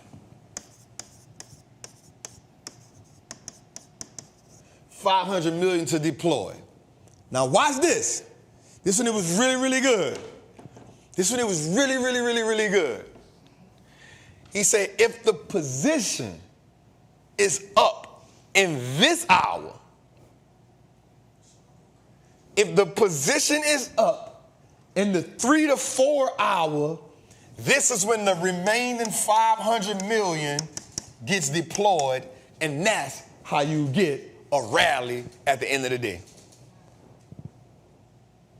Because now at the end of the day, you can deploy the 500 million in tranches within the last hour. So let's say you got 60 minutes, so you break that down to what? 20-minute increments or 30-minute increments, right? So if you break it down to 20 minutes, 30 minutes, that's 250, 250. 250 at 3, 250 at 345-ish, right? Or you can break it down into increments of maybe 125, you know what I'm saying? So I'm like, dang, that's really, I say, Pete, that was a, he said, and that's how you get end of the day rallies. Because you can't tip off what you're doing because you don't want everybody, because if you tip everybody off to what you're doing, and now also, this is me thinking through it, if you tip everybody off what you're doing, it also creates now a position for people to come on the other side. Oh, George in that position right there? Bet, I'm about to knock his socks off. I'm about to squeeze him. Oh, George bullish over here? So you incrementally put $1 billion in throughout one day, but you put it in different time spans. So remember, he said from 10 to 11, that's the initial position. From 11 to 2, 300 million can be spread through algorithm. And from 3 to 4, that last hour, they get to dispatch it all. So now he can call his people like, yo, we dispersed $1 billion into such and such, such and such. By the end of the day, this has made us this. That's so sweet. That's so sweet. You all right? What the fuck? Huh? That's the morning. So that's how we get that. So this makes so much. I was listening to one live. I was like, but watch this though. He also went into something else. Again, I'm not going to act like this mine. I got to make sure that I don't take credit for this. This was my guy talking. Right? So then he said, let me see. So then he told us this. I got to give my dog his props. Right? He said the market has had plenty of reasons to sell off. He said, Trap, the market has had plenty of reasons to sell off, but it hasn't. And it made me think about something. So as he said that, I said, Peter, I'm thinking in my mind, because I know the market already wants to go up, like I'm like, yo, the market always wants to go up. He was like, yes, it's designed to go up, Trap. That's what they want to do. He said, Trap, they've had so many reasons, so many situations to sell off, but they haven't. Think about it. It is June. We've had war, bombing, bank failure. I'll talk about that today. Inflation. Elections don't sell off. Huh? Jobs. We've had some things that can really cause the market to sell off, but yet we haven't. Credit. It's at an all-time high. Watch this. Housing. And it brought me back. I'm gonna play this clip right quick. I want y'all to give me 4 minutes of y'all time. I'm gonna come back to this. I'm gonna stand at this whiteboard, but I want y'all to give me 4 minutes because it made me think of this clip. It's a good thing I recorded this clip the other day. Jose, let's play this clip for him right quick. Joining us right now to talk all things consumer is Jan Niffen. He's the CEO of J. Rogers Niffen, WWE. We had somebody behind us all morning, and it continues. Some of the fun. The angel guy's not here. No, the angel in a suit who had a rubber chicken with him, too. Oh, he did? Yeah, he did. I'm sure where that was headed. Yeah. Jan, welcome. Welcome to the party this morning. Let's talk a little bit about what we're seeing right now with the consumer and the huge winners and losers in retail. I don't remember another earnings season where you saw these swings of 20+% in a retailer, in a series of retailers as they were reporting their earnings. I mean, this seems like everybody is on tenterhooks waiting to see how the consumer is holding up for each of these individual brands. Well, that's kind of the stock market froth, right? That the retailers themselves reported not that exciting either way numbers. We saw a pretty solid consumer. If you looked at Walmart, the numbers were good, right? That's the consumer writ large. If you look at smaller pieces, even the Gap had good numbers. They're clearly coming back. Abercrombie reported good numbers. They're a company that hasn't been that great in the past either. So Dick's Sporting Goods reported very good numbers, considering it's a tough market right now for sporting goods. So if you look across the group, you certainly see plenty of people reporting good numbers. In retailing, we always have people that aren't winning. And we see that as well when we report. But if you look at what the consumer did exactly what they've been telling us. They're keeping the spending going. You can only stop them by scaring them really badly, and we haven't managed to yet, by shutting off their credit, and even at 21% short-term borrowing rate instead of 14.25%, which is what they had pre-COVID. We haven't stopped them there. And you can destroy their jobs. And very clearly, the job market's still pretty good, and people are still getting raises that stay on the job, and people that change jobs are getting better raises. Till some of that changes, this consumer is going to do what you heard a while ago when you talked about this is the roaring 20s. This is the roaring 20s. I was just going to bring that up with you. This plays into what we heard from Ed Yardeni. He thinks that we're not mid-cycle, we're definitely not late cycle. He thinks this is early cycle and is going to continue for years. Would you buy into that, just in terms of what you follow with the consumer? I've been telling you this is the roaring 20s since this started, and this is going to be that consumer because the same kind of things are driving it. You know, the roaring 20s were post-war and post a huge pandemic. And the consumer said, I'm going to wear short skirts, I'm going to go dance my heart out, and I'm going to spend money. And we're doing all the same things right now. And now it's just different because we're going to see Taylor Swift instead of going to some speakeasy someplace. But in fact, the consumer is reacting the same way psychologically. So if you're going to keep them from spending, you're going to need to hit them in the head with a 2x4, i.e. take away their jobs. And so far, despite what the Fed has done with crushing the money supply, and despite what they've done, quite high interest rates relative to pre-COVID, the consumer has just kept going. And you can finally stop them if we keep rates high enough, long enough. We will slow down jobs. We will make it hard. I mean, right now, like I said, you're paying 21% for short-term credit instead of 14.25%. If you moved across the street and bought the exact same house you're living in, your payments would double. We know those things are there. The consumer knows they're there too. But they have basically said, as long as I have the capacity to spend, I'm going to. So now it's just a question of where do you spend it? And people like Walmart have said, spend it with me. I'm going to lower prices to you because I know you're struggling with this 20% higher cost that you're facing versus pre-COVID. We don't have a lot of time, but you think Walmart is basically the best retailer out there right now. You want to explain why?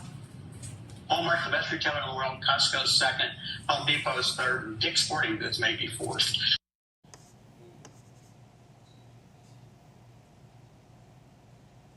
He said Walmart, Costco. There you go.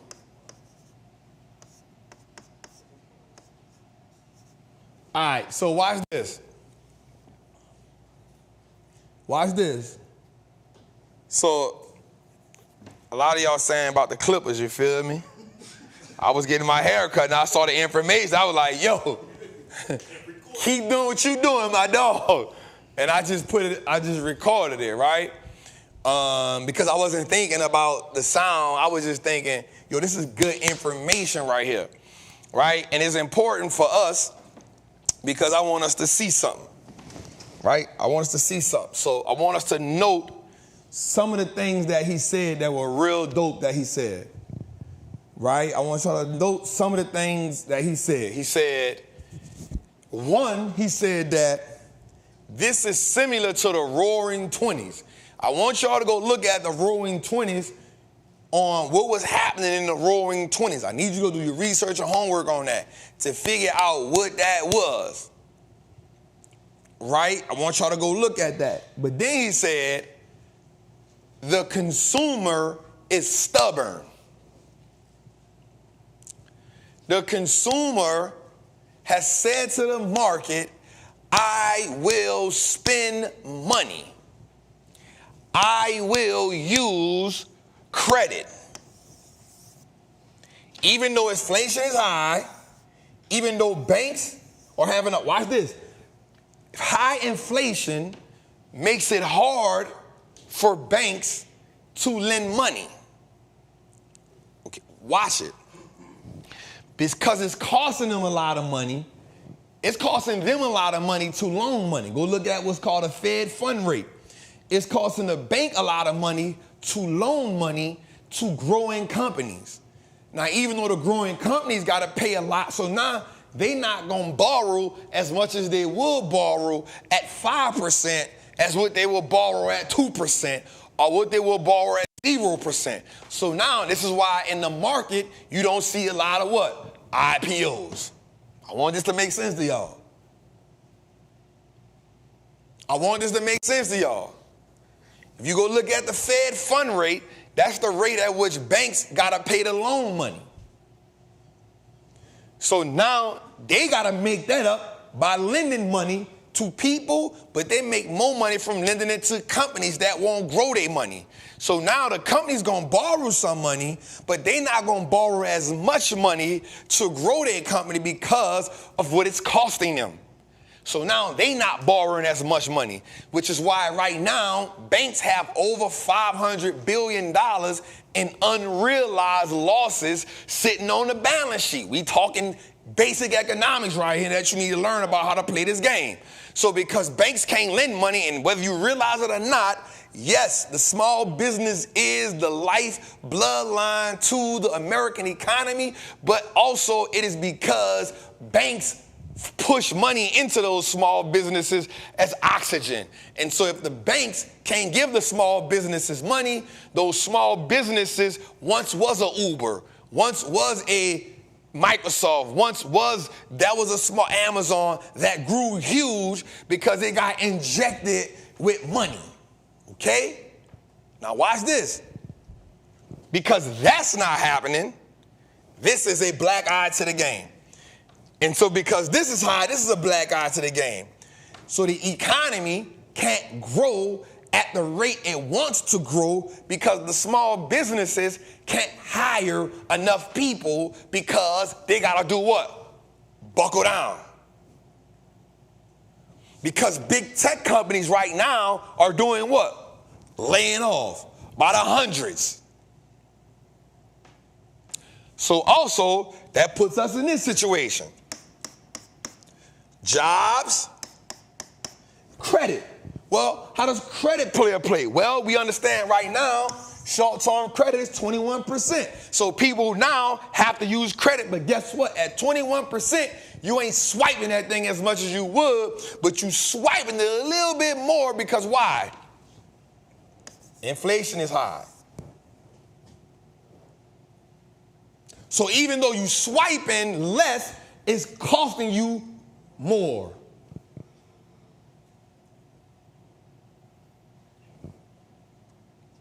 Let's go a little further though. Let's go a little bit further. But also, guess what? Housing. it costs more now to rent than to own. Way more. No, to own than to rent. It costs way more now to own than to rent. You have seen an influx. 37% of Americans have now did what? Downsized. 37% of Americans have now downsized. Why?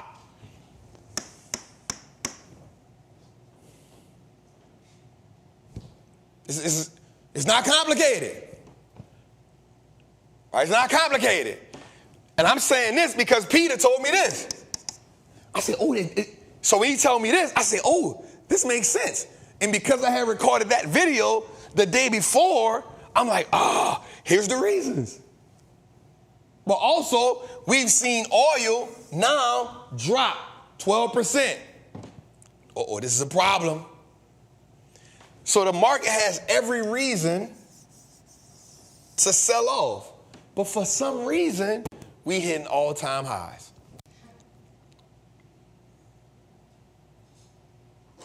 Because it is an innate nature for the market to disregard economic data as long as it can in order for it to do what it naturally wants to do, which is print money.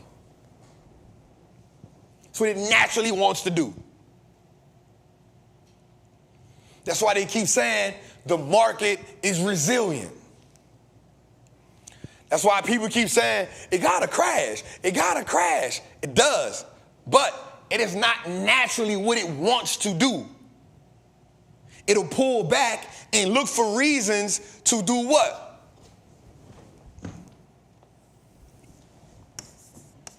Run to bonds. We talked about this in our portfolio mastery class. Before the market crashes, it will find a reason to run to the bonds, which is why I told y'all look at the 10-year, because this tells us how much pressure is being put on the market. It tells us the sentiment of the market. So when you see them hitting 4.6, 4.7, 5.1, 5.3, understand the market is being frantic. It is trying to find a safe place to be because it does not truly want to crash. When a market crashes, it is a last resort.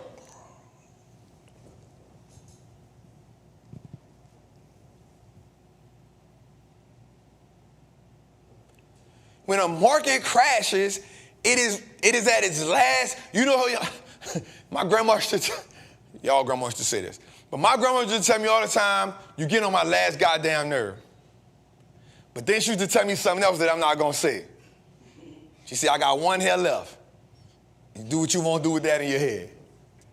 She said, I got one hair left, and you pulling it.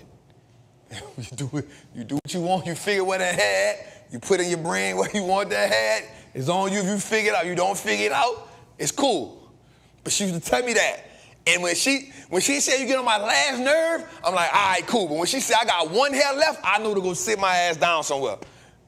I knew to go far away, far away.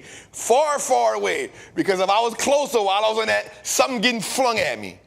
Something, spoon, pot, slipper, coffee mug, it don't matter. The last hair.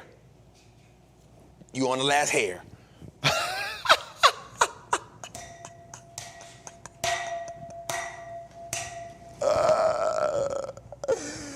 I miss you, Big Red, for sure.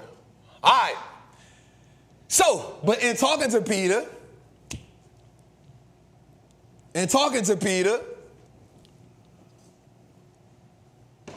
I'm like, okay, Peter, like, bet. Like, I'm talking to him, and he hit me with these, and it's making sense to me now. I already have an idea what's going on, but then just hearing it from his experience, it's just like, oh, I get it. I get it. So what I want us to do is, I want us to play the game with a sense of intelligence. I want us to position ourselves to where we not being greedy, but we taking advantage of what the market is doing.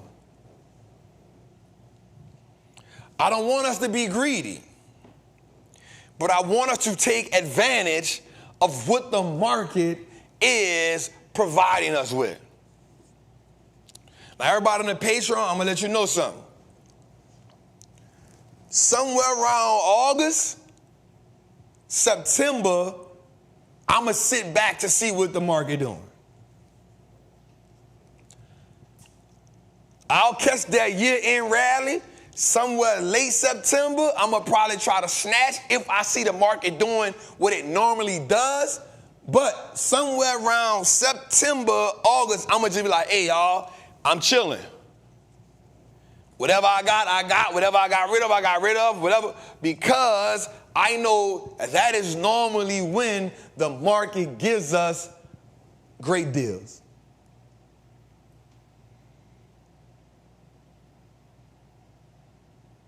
All right, white boy moment over. I hope y'all enjoyed that. moment. Jose, how you feel about that? Good. That was good, dog. Huh? Good. And we got 3,200 people in the chat. Oh, we got 3,200 people in the chat. Let's go. Clap for them.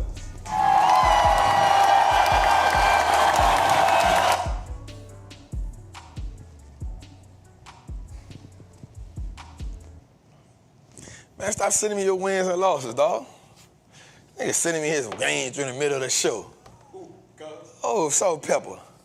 Salt and pepper. Well, that's what y'all was hugging for over there? Saying kumbaya about? Cuz done got us. I'm stealing your trainer. All right, y'all. Cuz got, you can't steal that man. He won't get busy. You can't. That man won't make money.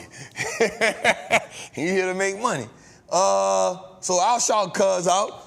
Year to date, Cuz is up 46%. Damn, Cuz, you whooping my ass, dog. Year to date, Cuz is up 46%. He's made $2,700 in his buy and hold. Let's go, Cuz. What position you got, Cuz? What your plays is? What your plays is, Cuz? Google. This old ass nigga here, man. Google. Huh? Google. Eli Lilly. Nvidia. BK, you got one or two? A or B? I'm saying A or B. Oh, so you got B? I mean, you got other people though. People might think you got A. I won't make. I got 4. All right, because I got 4B. And Celsius. That's a good. Hey, remember I told the portfolio people something this week. Y'all see that? 1, 2, 3, 4, 5. Shout out to Cuz, man. All right, man, let's get to what we got going on, man. All right, today, let's go a little further, dog. Let's get into what we got. Oh, he got to get off the whiteboard on. All right, so let's look at this right quick, y'all. I always say this, like we don't fall in love with no company, but returns matter the most. So since we tracked this since 1984, the market has 1, 2, 3, 4, 5, 6, 7. 1, 2, 3, 4, 5, 6, 7, 8, 9, 10. So watch this. That is almost 40 years, right? So in essence, the market in every 10-year time span usually has 2 negative years. Essentially, almost. So let's look. From 84 to 93, 1990 minus 3.1%. 94 to 2003, 2000, 2001, 2002, 3 years. -9, -11, -22. All right. 2004 to 2013, 2008 it had -37%. 2014 to 2023, And we can say right now, but we're 23, at 2018, negative 4.4%, which was pandemic. Was that that's like the end of it, right? No, or did it start it started in 19? Started in 2020. All right, so 2022, we had a negative year. Because even through the pandemic, we had a rush. Now watch this. Let me make this make sense. So it says, on average, the S&P has gained 11.2% annually. That means if you add it all together, annualized to be about 11%. Now you see why I use the VOO as my savings account. That makes sense. Instead of putting my money in a bank to save, this is why I use the VOO as my savings account. Just imagine, and I started this like 2017. So just imagine 2017, I got 21%. 2018, I got negative 4%. So that means I still was up about 17%. 2019, I got 31%. So I got that 4% back plus something. 2020, I got 18%. 2021, I got 28%. 22, I minus 18%. And 2023, I got 26%. My money grew more over those years than I would have had just sitting in the bank. And that's not counting the dividends that's reinvested that buy me more shares of the VOO. And right now it's giving me 12%. Might end the year out with maybe 14%, maybe 10%, still better than I would have got in the bank. I started that in 2017.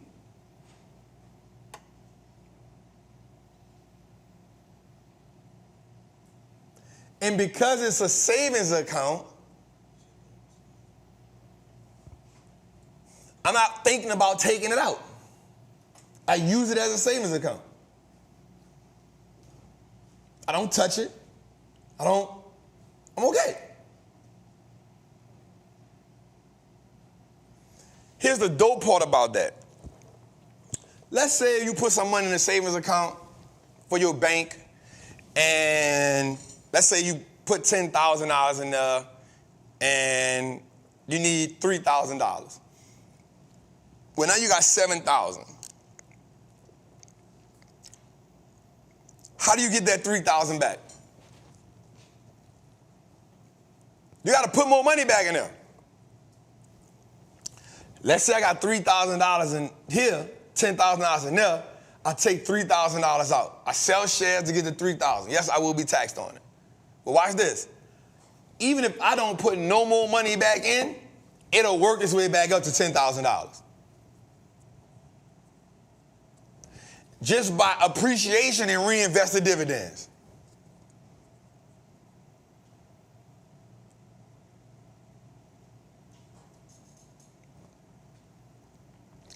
If I took 3,000 out, I would have 7,000 in. But just by reinvesting the dividends and price appreciation, I would get back that 10,000. I would get back to 10,000.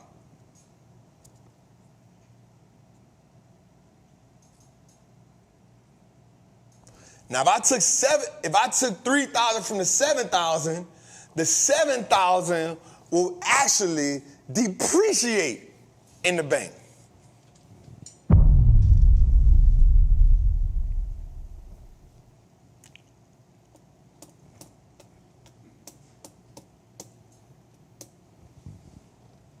Hold up, was it? That boy is good. Mm-hmm.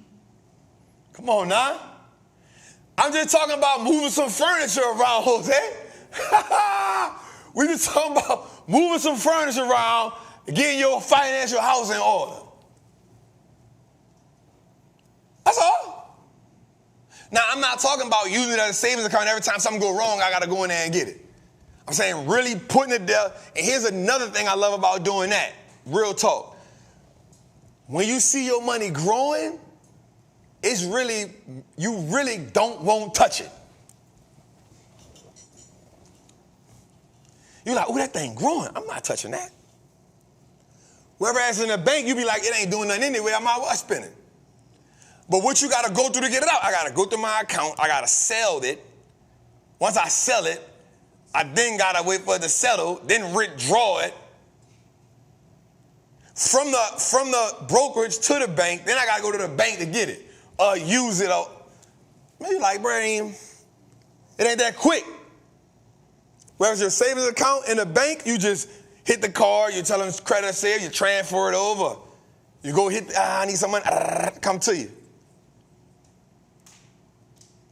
Got to move some furniture around, fam. All right, let's go a little further. I ain't going to stay on that too long. But watch this. The NASDAQ, on average, has returned 13.7% since 1984. 85, look, it had from 85 to 1994, 1990, 10%. From 95 to 2004, 2021, 2020, 2022, you had 36, 32. Woo! Here's what you understand. When the market fall, tech goes with it. Fast. You know why? Because when the market is falling, people get out of growth and look for value. Write this down. Growth is expensive in a falling market.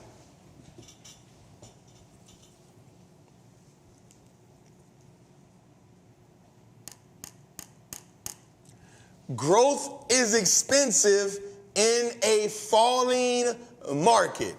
Or B, make sure them two clips we teach them on a regular channel. Growth is expensive in a falling market. All right. 2005 to 2014, you had 2008 minus 41%. From 2015 to 2024, you had 2022, it was down 33%. And you had 2018, it was down 1%. In 2022, we started trapping Tuesdays. And guess what, y'all? We beat the market. We was up 16%. And we showed it. It's documented. Recession portfolio. It's documented, huh, Jose? It's documented. Let's go a little further. Here's how it looked over the last month. The Dow Jones, minus 0.07%. The S&P, 3%. The NASDAQ, up 4% in the last 30 days, being driven by Nvidia.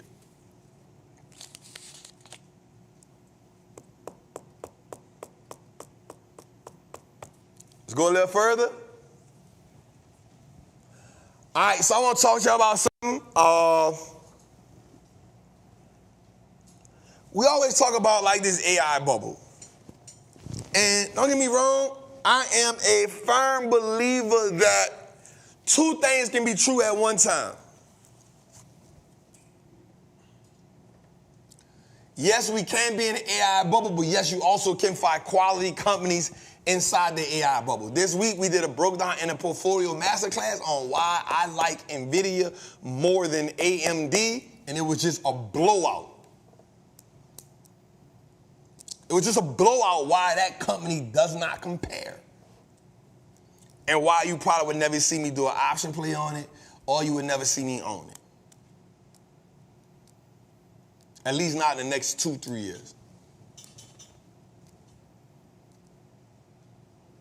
I'm not mad at people that own it, but not me. So let's just look at the AI bubble, right? We see Nvidia, 2-point-something trillion market cap, Microchip, MPW, on AMD, Advanced Device, Texas Instrument, I forgot the name of that company, man. Damn. Skyworks Solutions, AVGO, Marcel. Right? You see them all growing earnings. But here's what I want to talk about. And I talked to Peter about this today, too. This was real dope. We talked about this on the computer. I'm sorry, on a live. And I asked him, I said, Peter, I said, can you explain to me I want to make sure he ain't called me. Okay. I said, Peter, can you explain to me why? So I felt like we can still find quality inside the bubble.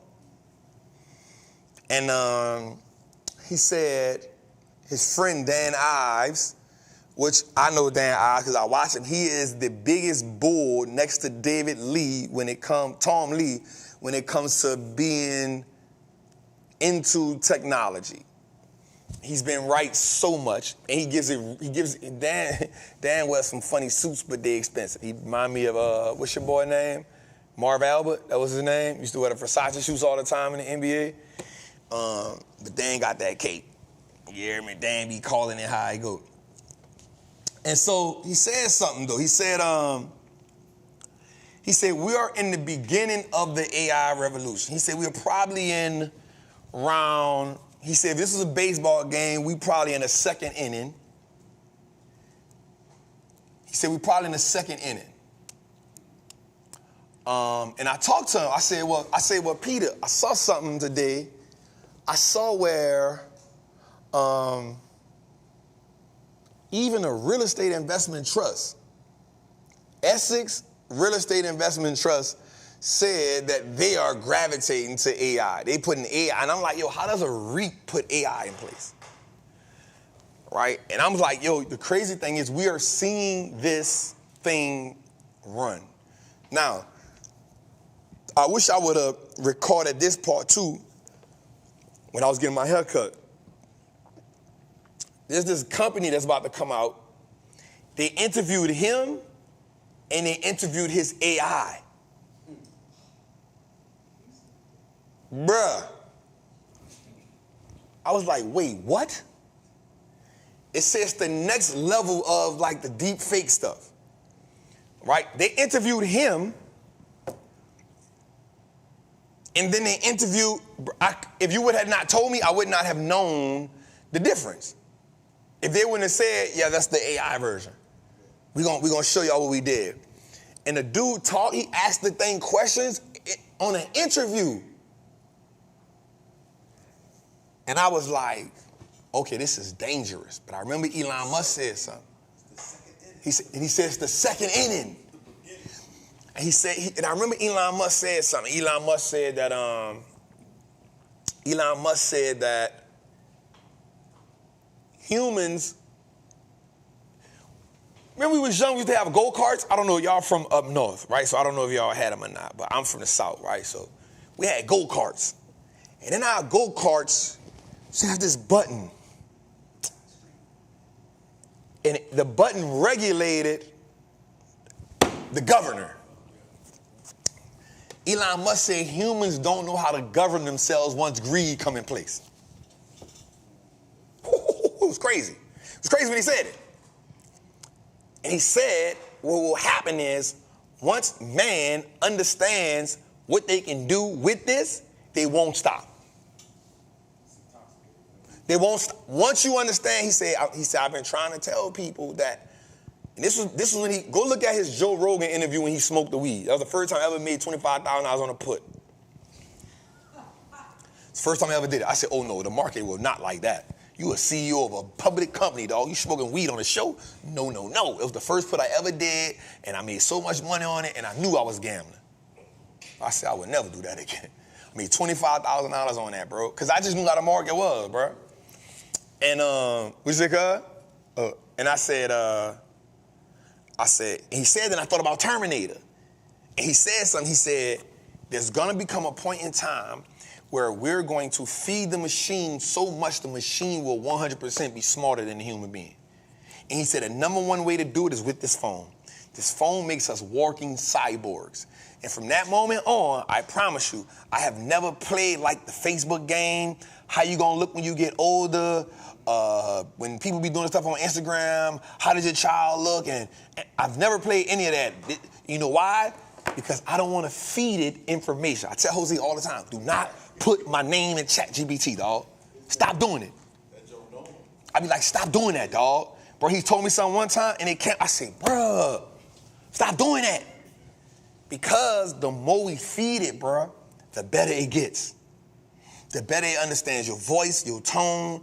And when you answering questions on Facebook and stuff, the algorithm work off of you answering those questions, you playing those games, you playing those quizzes, you allowing the cookies to come in and track. The more you feed them data, the more the computer gets. And he says it's going to be one. And I thought about Terminator. And Reese said it.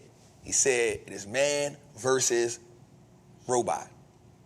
And that's what the Terminator was. It was a freaking robot that he took. He had to put him in hot lava to kill it. I'm fresh out of hot lava.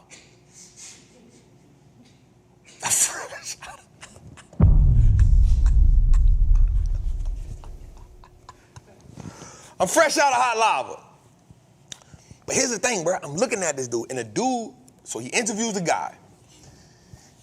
And the guy says,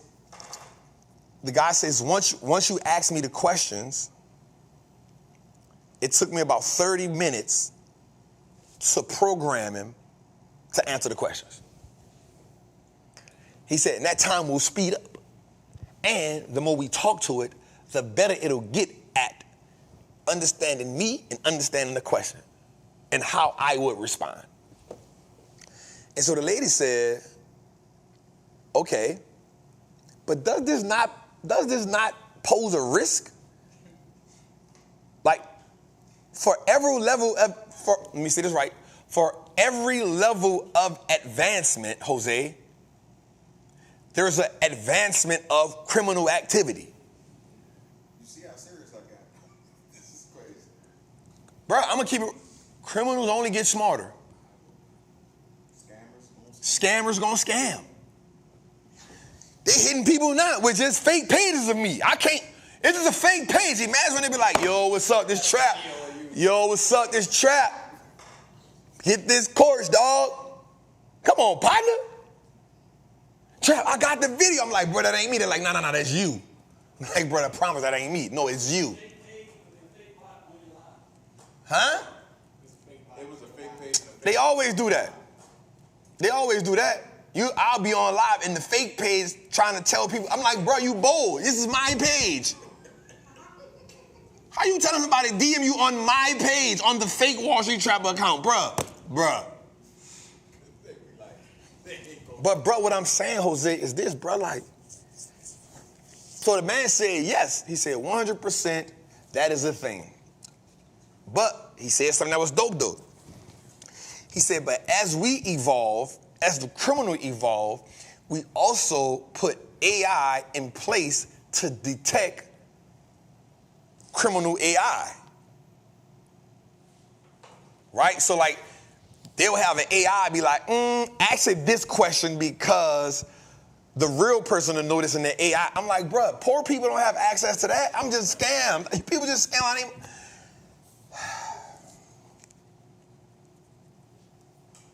When they question every new music that come out. I'm just saying that we are in a place, bro, that is going to be real dangerous, and she's going to have to understand that. That's dangerous. I saw this on TV the other day.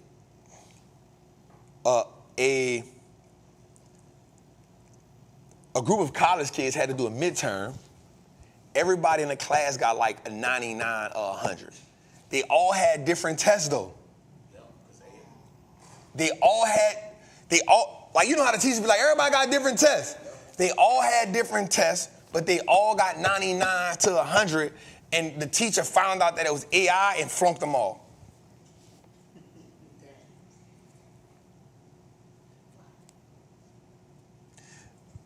They did something where they scanned the test. Bruh.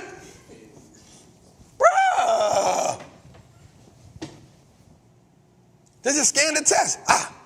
And they just shot the answers out. And he was just like, yep. I've had AI run contracts. I'm talking about in 2 seconds. Like, nah, add this. Bro, this is dangerous. I'm not gonna lie. If there was one thing I ever wish they did not come up with, it was this thing. Because I'm not looking at it from a high level of production. I'm looking at it as how many people will get taken advantage of. That's how I look at it, bro. When the cybersecurity companies get hacked, you know we got a problem.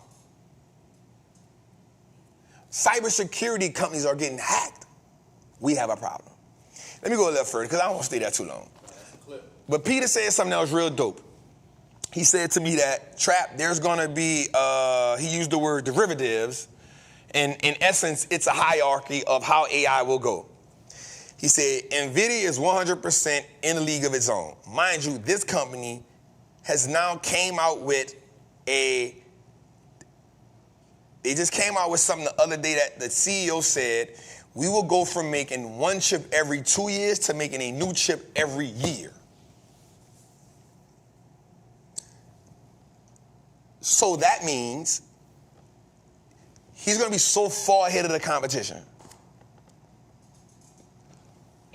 But from listening to Peter, it was dope the way Peter told me, because I had it in my, I had it right here, okay, here's the AI players. But then Peter went a little dope. He says, Trap, there's only a couple companies that can do what Nvidia does, meaning make the chip. He said, so they're going to be top tier, and I want y'all to think about this and write this down.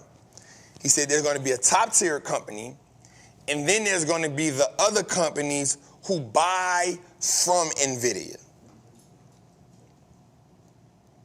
And then there's going to be the next tier of companies that will make the data centers that will help Nvidia produce because they won't be able to handle the demand. He said, and everybody else will fall to the whim.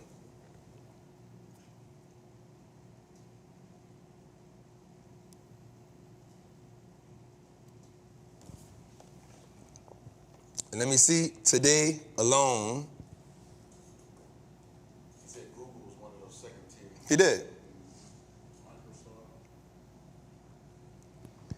Today, Nvidia was up $14, 1.26%. Another all-time high. All-time high hit was 166. Today at right at 3 o'clock. Again, the market innately wants to move up, even when everything in the economy says we are supposed to be going down. Let's go a little further, Jose. I don't want to sit on that too much longer. All right, the kitty is roaring really loud. All right. My guy, I don't understand this guy. I'm gonna be real with you. I don't understand him. I'm gonna tell you why I don't understand him. I don't understand him because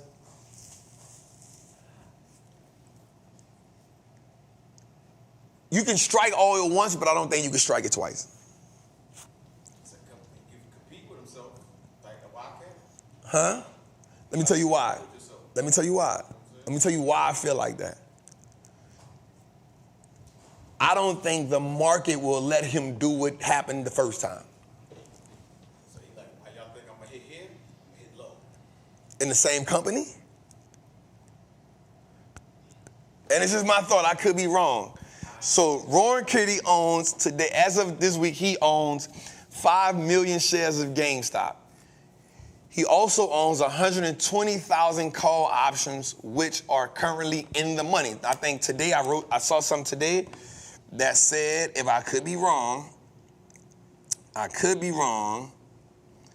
it said that if he, where I wrote this at? Let me see, I might have it. Okay.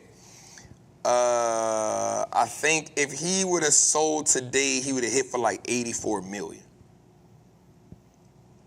Today or yesterday, something like that. I caught it in that means that he holds this call options until they expire. He will own 17 million shares on the 21st.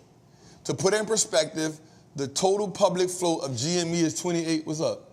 Flush it? No, we not. I got more stuff to do. You don't got nothing to do. I'll holler at your dog. I don't care. What time it is? Oh, it's 9:30? Damn. My bad, dog. You on your job too, it's my bad, dog. I got a couple more I want to do though, dog. Wait. Jose, why you tell me I was running it like that? You cooking. Damn. Dog got so many. I was cooking, dog. 2 days, my bad, dog. Got 3,300 in the chat. Obviously, you cooking something. Oh, we got 3,300 in the chat, Jose. Let's go. 2 days. We got 3,300 people in the chat, bro. Can't be rushing me while we got 3,300 people in the chat, bro.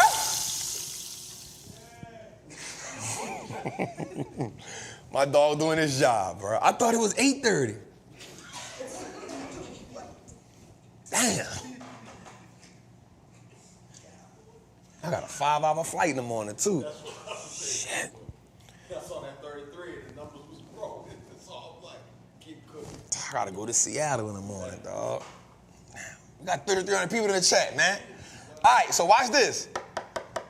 So if Roaring Kitty holds his option until expiration, he will own 6.3% of all outstanding shares. Listen, I'm not mad at him, but man, He trying to make history.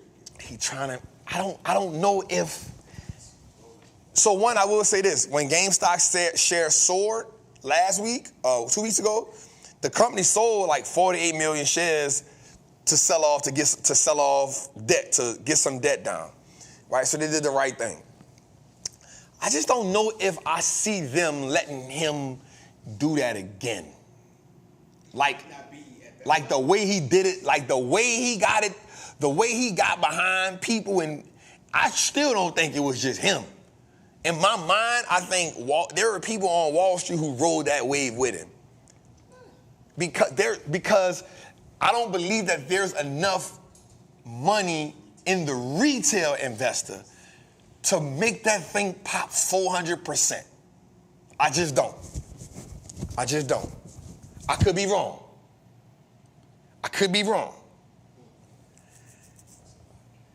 But I respect him. That's what I will say.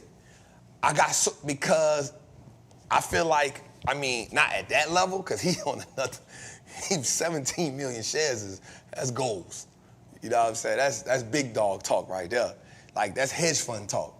You know what I'm saying? 17 million shares, bro, you own 6% of a whole company through share. That's why I love the game.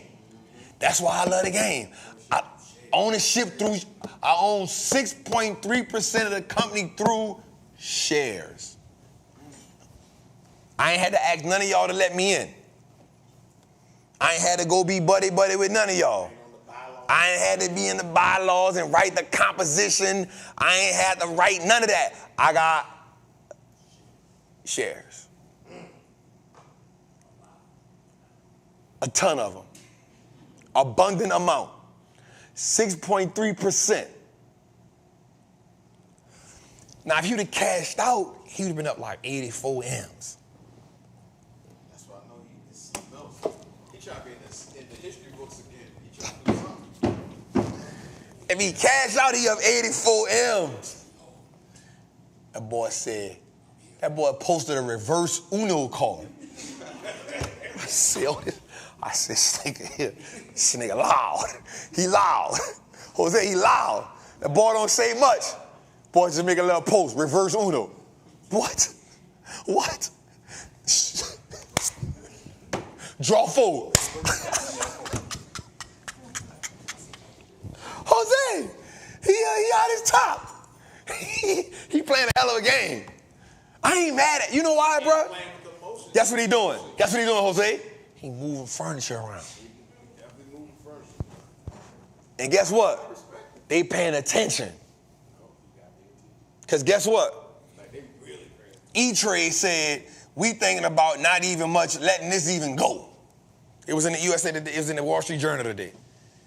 We thinking about getting rid of the meme stock thing. We don't even want no part of that. He got fear in their heart, Jose. He like Mike Tyson in 92.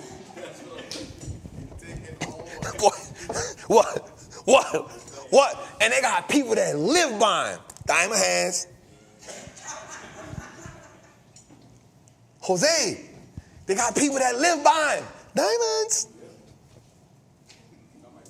Bro, listen, let me tell you how dope this dude was. This is why I like him. I don't care about the GameStop. But I like what he doing. I like when you buck the, look what he doing. The boy posted a picture of the man sitting back to the man sitting up, and the stock went up 29%. I don't even know what that means. What does that mean? You know what that means? I'm in the game. That means, watch it, Jose, I'm back. That's what that means. I'm leaning back, but not, I'm back. That's crazy, though, dude. That's power. That's power. And look, he been gone for 3 years. Plot. The boy ran through a couple million. He probably ran through like about 10, 15, 20 million. Boy, it turned 50,000 to 54 million. Probably was in that joint just learning. Man, nigga wasn't learning, nigga was chilling. Man, nigga, that man came up with this a month ago. Man came with this, man got bored. That could be true. Boy, so you know what? I done spent 15 million, 20 million, still got some money in the market. Let me move some furniture around real quick. Let me see how much it is. Let me see if I can make money easy. The boy just posted a picture. Just sway a whole. Bro, the stock went from 14 to 52. All he did was this, cut. That's Elon Musk type shit. Nah, that ain't, nah, it's different. Elon be talking. This thing don't even say nothing. He just posts pictures. This nigga got hieroglyphics. You gotta decode what he be talking about, Jose. You gotta decode him. Bro, they got people that live by this dude, dog. That's crazy. Salute to the kitty, man. And the boy keep his gutter.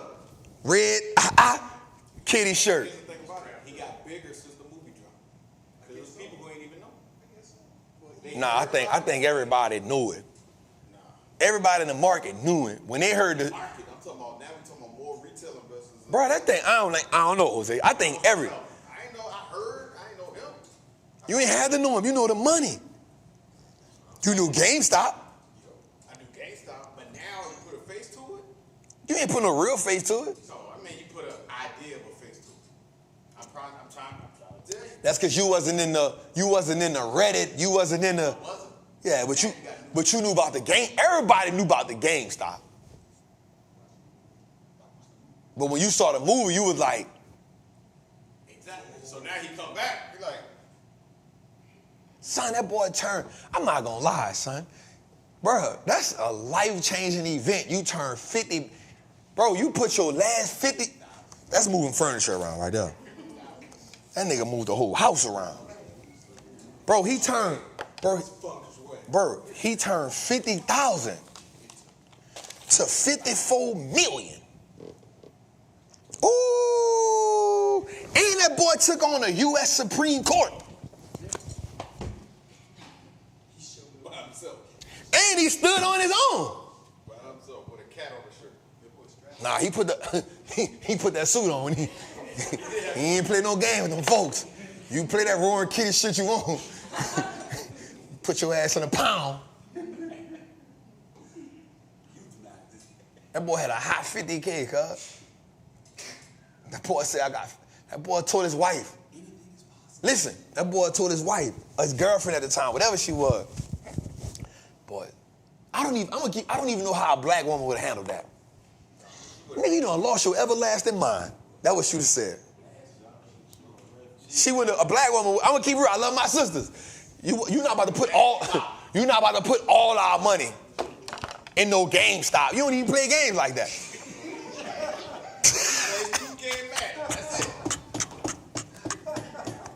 All you do is play YouTube. Why you got my money in GameStop? You on YouTube all the time. Cause listen, I love my sisters. You know I love the queens. But I don't think a black woman would have went with that. I don't know now. I'm gonna have to make some phone calls and see. Babe, check this out. I'm gonna ask my mama. Nah, my mom was a hustler. She knew about going all in. I'm gonna ask like one of my cousins. Like that ain't really like, you know what I'm saying? Like, cause they wasn't successful. Like they was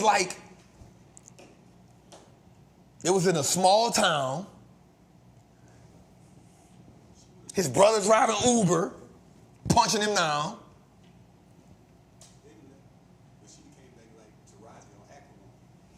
Nah, bro, dude told his wife in the kitchen. She found out at the it was gone already. Bro, a black woman would have put you in a hot two-piece. Bro, a black woman would have, pop, pop, pop, what you mean, boy? Boy, what you mean? The whole 50? Pop, pop, pop. You'd have been like, damn, bro, that's what I be talking about, man. I don't tell you nothing.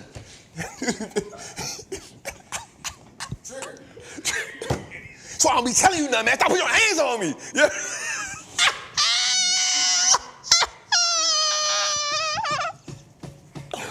God. We had a black woman said, black woman would have never let it hit 54 M. I'm telling you, she would have, and look, first of all, she wouldn't have let him go. Once she found out he put the whole 50 in there, that's a fight. You're not getting none, boy. You're not getting none. You're not getting none. No, listen, you got that hot 54 in there, you're not getting no action until at least the 54, I get my 54 back. You're not getting no action, boy. Boy, don't touch me. Boy, don't touch, go over there. First of all, don't touch me. Don't touch me. The 54 is in there. When I get my 54 back, you come here. But until the 54 comes back, see your 54 is over there. So watch this. The 54 turns to 100. She like, okay. Pull that out. That's it. Get the 54 out. So now you're like, nah, babe, chill. Don't lose my 54. So the 54 turns to an M. She definitely like, what? Just stupid ass. Right quick. You ugly ass. If she real mad, stupid, ugly ass. Bro, ain't no way she would, bro, I'm gonna keep it real. That white woman said some gangster shit to him. Look what she told him. It's okay, baby. Nobody knows more about that company than you. We all in. I ain't gonna lie, cuz. I ain't saying, I'm just, you feel me? She looked at it. She said, how much? She didn't know how much. She said, how much? He said, all of it.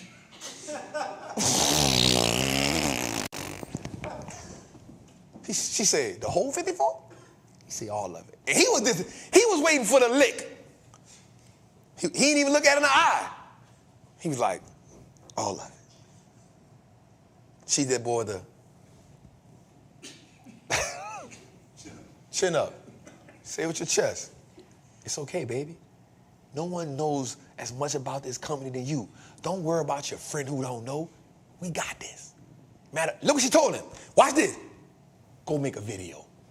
That's what she told him, Jose. He didn't even know what to do. She said, go make a video.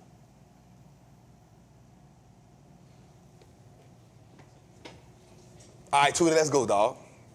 I ain't gonna stay there too much longer, Jose. Tuda, let's go, dog.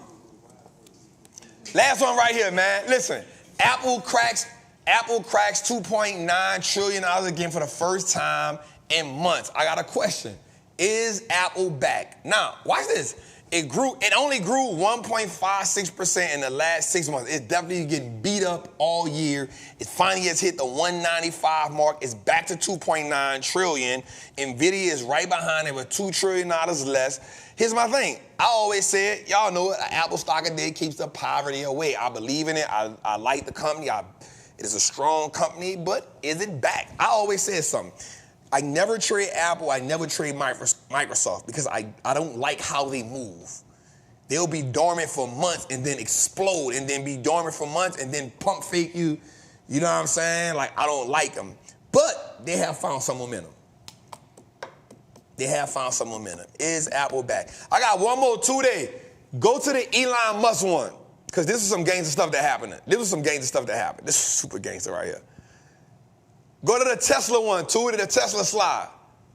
Yo, check this out. So, this dude Elon is such a gangster. So, look what he does. So Elon Musk ordered Nvidia to ship the thousands of AI chips that was for Tesla to his other company, But here's why I'm saying it. So Elon said the Tesla company ain't had nowhere to put it, so he had to use the chips to put them somewhere else, right? But here's what I think. So right now, on June the 13th, Elon is fighting for $56 billion. So he told the people from Tesla, hey, check this out. I done delivered everything I was supposed to deliver for y'all. I done did everything. So basically, he get a $56 billion package if he meet the incentives that they're supposed to approve for. Elon is saying, I have met what I needed to do. This should not be up for debate. Send me my money. But they talking about, we got to vote on it because there's some, what's the word I'm using? Ancillary. Boy, that boy trapping his bag today. That boy in the word bag. He in the word bag. There's some ancillary things that they don't feel like he stood on. So Elon said, if y'all don't give me my $56 billion, I'm going to take proprietary stuff from Tesla and put it in my other company. And so the people saying, bruh, you can't do that. He's saying, don't tell me what I can't do. Matter of fact, I'm gonna show you better than I tell you. So his goal was to turn, he said, I'm gonna make Tesla like a AI car, like extravaganza thing. He'll push the brakes or something. You know what I'm saying? He's one of those guys. But he's saying like, bro, y'all don't want to give me my money? Y'all owe me $56 billion. Bad enough, I'm not the richest man in the world no more. Some dude that make leather goods is. I don't like it. Bernard Arnault. You got somebody way in Europe somewhere. It's supposed to be me. He feels some kind of way. So Elon said, if you don't give me my $56 billion, we got an issue. My question to y'all is he right or is he wrong? What you cannot deny, that's some gangster shit. If y'all don't give me my money, you not getting these chips. That's crazy. That's, what's the word? That's sinister. Sinister, that's the term. Everybody saying diabolical. Sinister. That's sinister. If you don't give, y'all want to play games? Step one of what I'm willing to do. That's what this is, Jose. Step one of what I'm willing to do if you don't give me my $56 billion. Not million, Jose. Billion. Money, power, respect. I don't even think he care about the respect. Give me my money. I'm going to show you how much power I got. You're going to respect the decision. Elon for the win.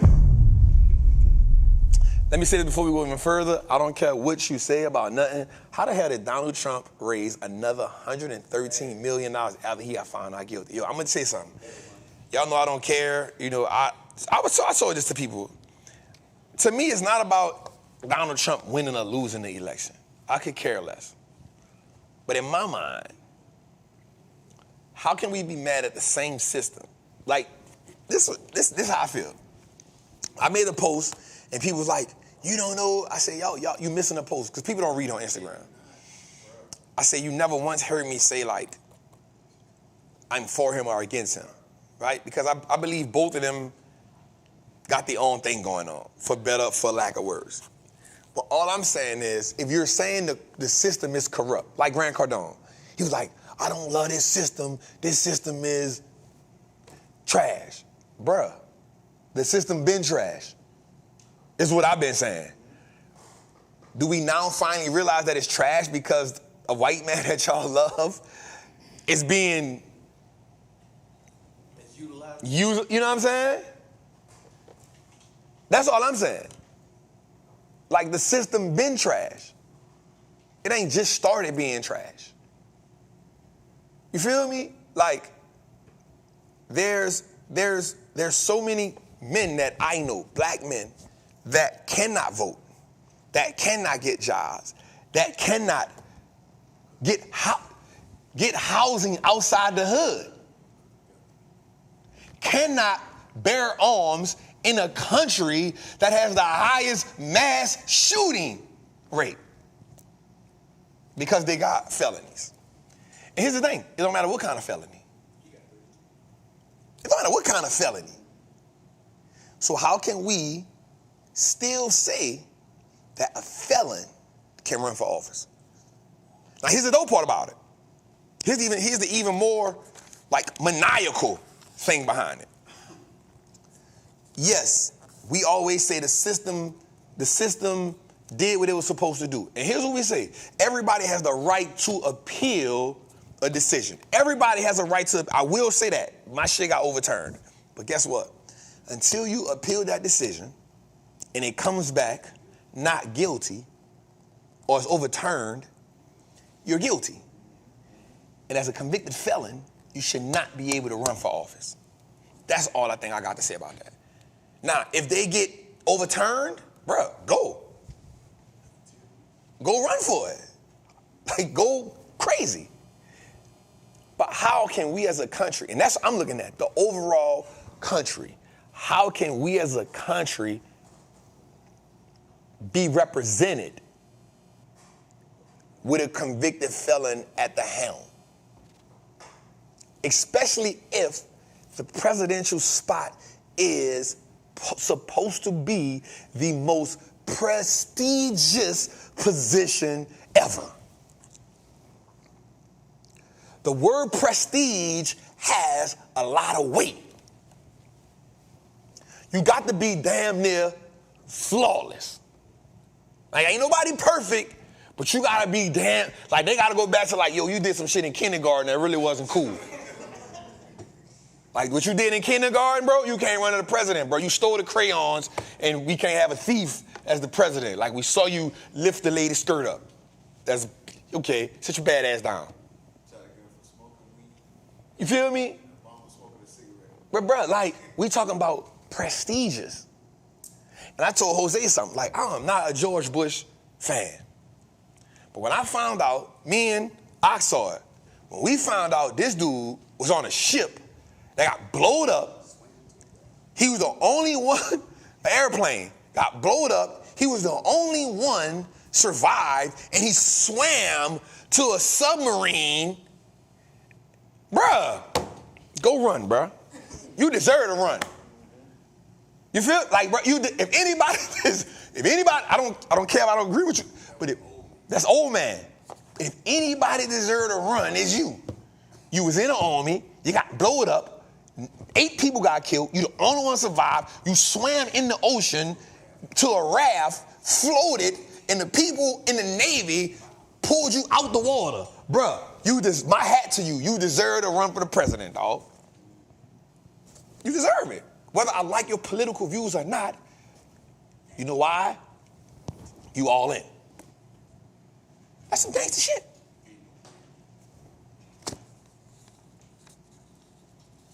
Anyway, let's go a little further to it. Somebody say, bro, you can't even DoorDash with a felony.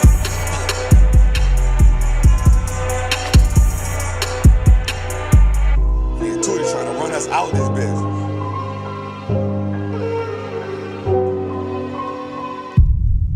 Damn, cuz. My little cousin hit me, man. My little cousin hit me and said, cuz, how you do deal with so many people depending on you? Damn. I got to talk to him about that. All right. Let's go 2-8. We're going to run through it, dog. Don't fall me, fall Jose. Because he didn't want to let me run it that long. All right, let's go, man. In this version of Flush or Flip It, we're going to get through these companies right quick, y'all. Jose, let's get to the first one on the list is Bud. Ticker symbol BUD. Y'all know what Budweiser is, man. Manufacture, distribution of alcohol, non-alcoholic beverages operates through the following segments. North America, Asia Pacific, Global Export and Holding Company. Budweiser, year to date, it is down 2%, and in 1 year is up 14%. Jose, flush it or flip it? Flush it on No what? Don't drink no bourbon. You heard? No bourbon. Merle. Don't drink no bourbon. Merle. I'm gonna leave it alone. Leave it alone. Leave it alone.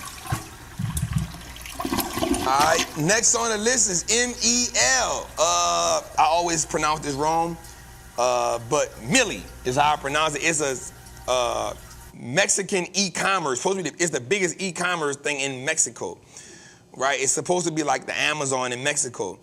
Jose, do we flush it or flip it? 1 year is up 4%. I mean, year to date is up 4%. 1 year, 29%, Jose. We are flipping. I like it.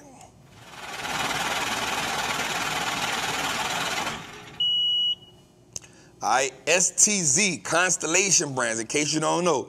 It operates through the segment of distribution of beer, wine, and spirits. It operates through the following segments: beer, wine, spirits, corporate operations and other company. The beer segment includes imported and craft beer brands. The wine and spirits segment sells wine across all categories: table wine, sparkling wine, dessert wine, and across all price points. Wait, there's a difference? There's dessert wine? I've heard that. Yeah, I don't know. What that is? Pinot?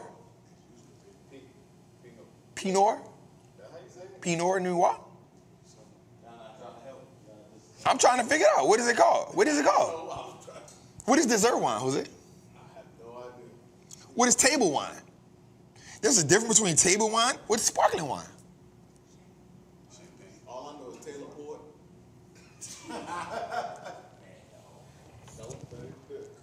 Whatever the red wine they got on the plane. That shit make your breath stink. I sat next to this lady that drunk that shit. I was like, you want one of these? And that joint too. A can look like a red All right, come on, Jose. Come on, Jose. Up 4% year to date. 1 year, 2%. Jose, flush it or flip it. like the numbers, we flushing.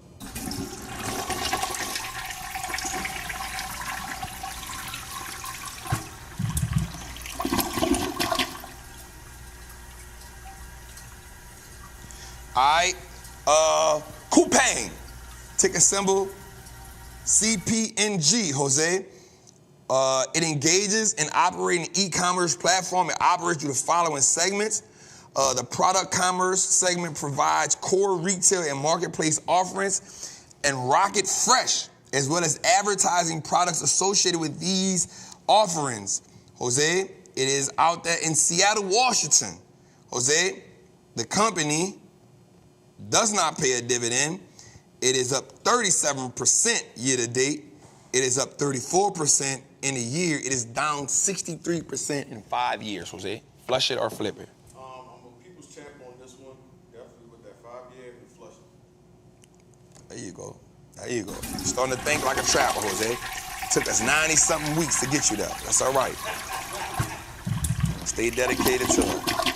Willis Towers engages in the provision of advisory, brokering, and solution services. Operates through the following segments: health, wealth, and career, risk and brokering, and corporate and other. The HCW segment provides an array of advice, broker, solutions, and technology for employee benefit plans, institutional investors, compensation and career programming, and the employee experience overall. Jose, flush it or flip it. Year to date is up 6%. 1 year is up 13%. Jose? Nah, we flushing. Damn, you can drive a hard bargain. Jose flushing. All right, Jose, WPP, right? It is a creative transformation company which engages in the provision of communication services. It operates through the following segments, Jose: global integration agencies, public relations, and specialist agencies. The global integrated agency segment offers creative services including advertising, marketing, and brand strategies and campaigns across all media. Public relations help clients communicate with all stakeholders, from consumer and investors to government and non-government. Jose, flush it or flip it. 1 year to date is up 10%. 1 year is down 4%. 5 years is down 13%. Get them out of here.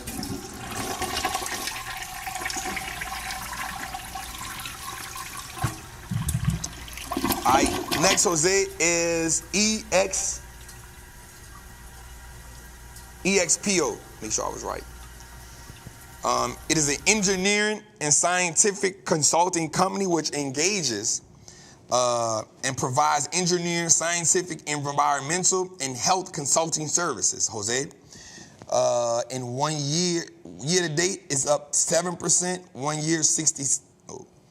Year to date is up 7%, 1 year down 0.04%, Jose. 5 years up 66%.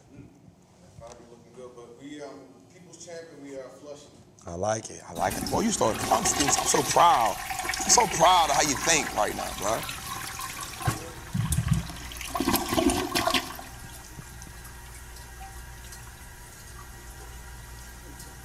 My toilet broke. All right, Blackballed. All right, engaged in the provision of cloud-based and on-premise software solutions. It related services for global philanthropic community. It offers solutions for fundraising and constitute relationship management, CRM, marketing, accounting, peer-to-peer fundraising, and corporate social responsibility, school management, ticketing, financial management, payment processing, and analytics. Jose, they do a lot. Year to date, they down 8%. 1 year, they up 5%, Jose. 5 years, they are up 2%, Jose. Are we flushing or are we flipping, Jose? I messed up on the chat, so I'm going to guess now 50-50. We Flushing. Damn, dog. Good guess. All right, Jose, ABM. My toilet broke. It engages in the provision of facility infrastructure and mobile solutions. It operates through the following segments: business and industry, manufacturing and distribution, education, aviation, and technology solutions. Jose, year to date, Jose, up 6%. 1 year, up 3%. 5 years, up 31%.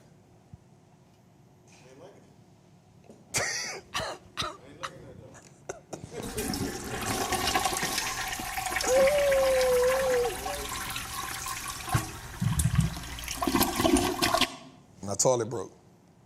All right, Jose. Last one is SimPress. The company invests and builds entrepreneurial and mass consumption customization businesses. The firm operates through the following segment. Wow, I just found out this one was new to me. Vistaprint, Print Brothers, the Print Group, National Print, and all other businesses.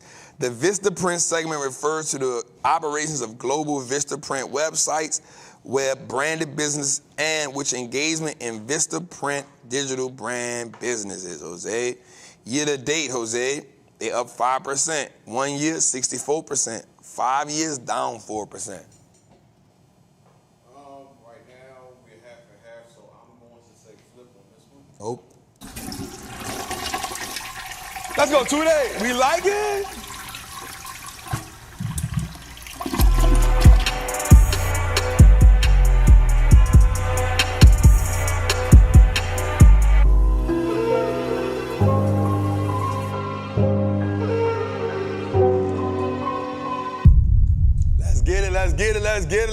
Let's get it. I'm sure.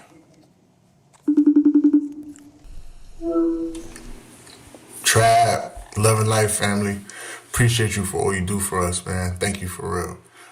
Before I get to my question, I just wanted to say, I remember when Trappin Tuesdays was just a vision, right? You would be on IG Live and you had the shades on and the Pyrex and the red cups, man. It's been a long time coming, man. So congratulations on all your success.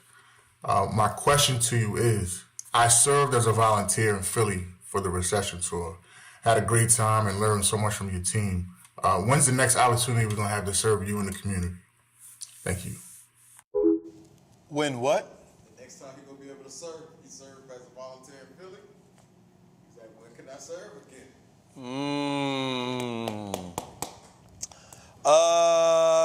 We supposed to be hitting the road this summer, but I don't know. A lot of new stuff popping up. A lot of stuff popping up on the calendar, so I don't know, King. But I don't know, King. But I will say this: thank you for your service. It's definitely so many people like you that always hit us up like, yo, we just want to serve. And it kind of made me realize something, Jose. Like, you know, when you go to church and like the ushers really be, like the good ushers really be just serving. But I'm going to say something. The way you can tell if a church is really good is how good the ushers serve. That's how you can tell, not so much as what the pastor is saying, but the fundamental feel in the church starts with, I'm going to tell you another thing. The highest thing that we got all weekend was, say, bruh, your people, like they top tier. Because we served at a high level. You can always tell the structure of something by how the people within serve. Yeah. So thank you for that, King. We appreciate your service, and we will make sure. We can come on the 25th. We will make sure that you are on call when we serving. Let's go. Hey, Trap, it's Anastasia. My husband and I are super excited to see you next week at Good Soil and to see your trapping crew as well. So here's my question today.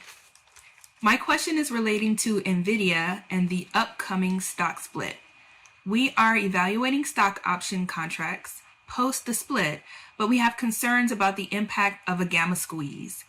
Also, we've read a few articles involving Elon Musk and Nvidia, which begs the question if a fraction of the recent growth for Nvidia is hype versus the fundamentals of the company, like its stellar earnings release it just had. How should we take all of these factors into consideration when lining out our next moves and our strategy? I would really appreciate your perspective on that. Thank you. Oh, come on, Skin. Come on, Skin. Come on, Queen. With the good skin.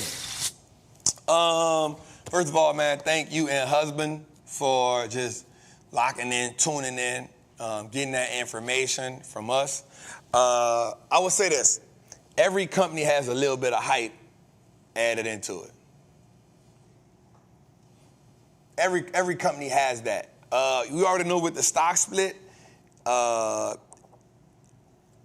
So let me say this too. If y'all already have stocks in it, only thing gonna happen is your contracts will split. So don't worry about that. There will be a downside to it. It will 100% have a little downside because that's what happens. After companies split, you're gonna get this rush of people that wanna buy it as soon as it splits because they think that it's cheaper. They think because it's not cheaper, but it's more cost available. But it's not necessarily that it is cheaper, but you'll have a bunch of people that will disregard that, so they're gonna flood in it. So the stock probably will pop. I think it will pull back a little bit, but I don't think that it is nothing to scare you of it. Tesla doesn't make that much up of Nvidia's production, so that won't harm them on the consumer. So I don't think you need to worry about that too much. I think you stick to what you know about the fundamentals. What I will say is, like we talked about earlier, I think this is just, same with Peter, I'm in agreement that this is probably the beginning of what they're doing. He's setting the tone. He's setting the tone so high. And it's like every time they set a higher bar, he exceeds it at what they're doing. And as of right now, earnings and revenue are continuously skyrocketing. So I think you have time for that play. I think the play will reward you. I wouldn't add nothing new in it. Because the split is next Monday. I will wait. I will let it. If you got something in it already, I'm good. If you have the split or you don't have the split, I'm not saying that, but I will say it's after it splits. it 100% will pull back a little bit to give you a better price, but it depends on how much it runs between now and the split. Like, we already know what's going on. It just hit another all-time high. And then it can be $1,200 by the time it split. You know what I'm saying? So a pullback gonna put it right back where it's at today. So that's kind of what you're dealing with. I hope I answered that the best way I could, Queen, without trying to make you, try to give you some sustenance around what we just asked. Great question, though. Let's go, son. Let's go, Tudor. Hi, Trap. My name is Anthony. I'm 9 years old. I'm Andrew. I'm 10 years old, and we have a question for our Roth IRA. My portfolio has been performing well, but I'm wondering what you see with Tesla. It's the only stock that is down in my account. What do you see with Tesla's future? My question is, I'm learning about options with my dad. I see their potential. Do you suggest investing in options in my Roth IRA? Thanks, Trap. The thanks Trap at the end joint was in harmony and everything. Thanks, Trap. Thanks, Trap. I was about to make a remix. Nah, bro. First of all, man, that's so dope right there. Like, I love that right there. So first I'm gonna say this. Shout out to Dad. I don't know if Mom's there, right? But they mentioned Dad, right? So shout out to Dad. But if Mom's there too, shout out to Moms. I want to say shout out to Dad because you gotta teach him young. Shout out to my dog in here right now. He got my little protege right there. You feel me? Shout out to that, man. I just admire the fact that that we are, as a brand, a part of parents who are now teaching their kids about this game. I want to say that. I want to say that is exciting. That is exciting when I see that. You know what I'm saying? All right, so let's get into it. We got Tesla in the portfolio. I still like Tesla as a brand. And a Roth IRA is a great place for it. I wish you would have told me what the other one. I would have been what's what I'm looking for here? Ecstatic to hear how that Roth IRA is built out, right at that age. I would have been excited to hear what else was in that portfolio, especially to say that Tesla is the only thing not performing well. That means you got some bangers up in there. You know what I'm saying? So that's exciting. I will say this. My only concern is with Tesla is if they don't give him this money on the 13th, how will that reflect his behavior as a CEO with that company? You feel me? Like, he's always about building another brand. I like Tesla. I own a lot of it. My daughter owns a lot of it. I don't worry about it at all. But I am concerned with him not getting the $56 billion. And what does that do? How does that make him, you know what I'm saying, react? Because he can be a live wire. He gonna do what the hell he won't do. You know what I'm saying? So I'm kind of cautious of that.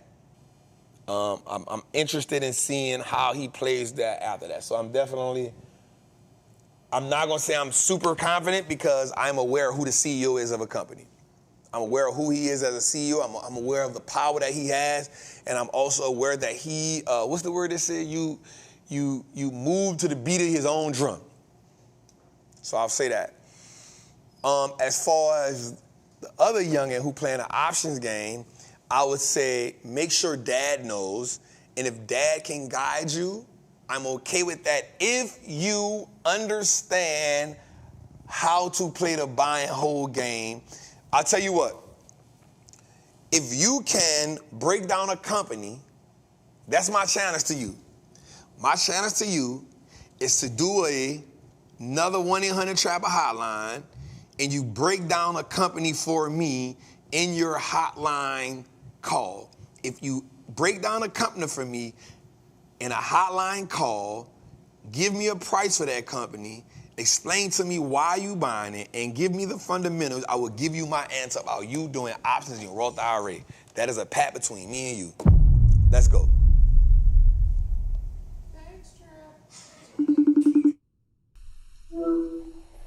Hey, what's happening, Trap? This is Tony out here on the West Coast, out here in Oregon. I just had a quick question for you. I've been trapping with you for a while, since 2020, but I just started options in November with you. I took 900, made it all the way up to like 12,000 and some change. But your boy got a little excited, was feeling himself, took a bunch of the money out, and now I'm not like, about 1,700.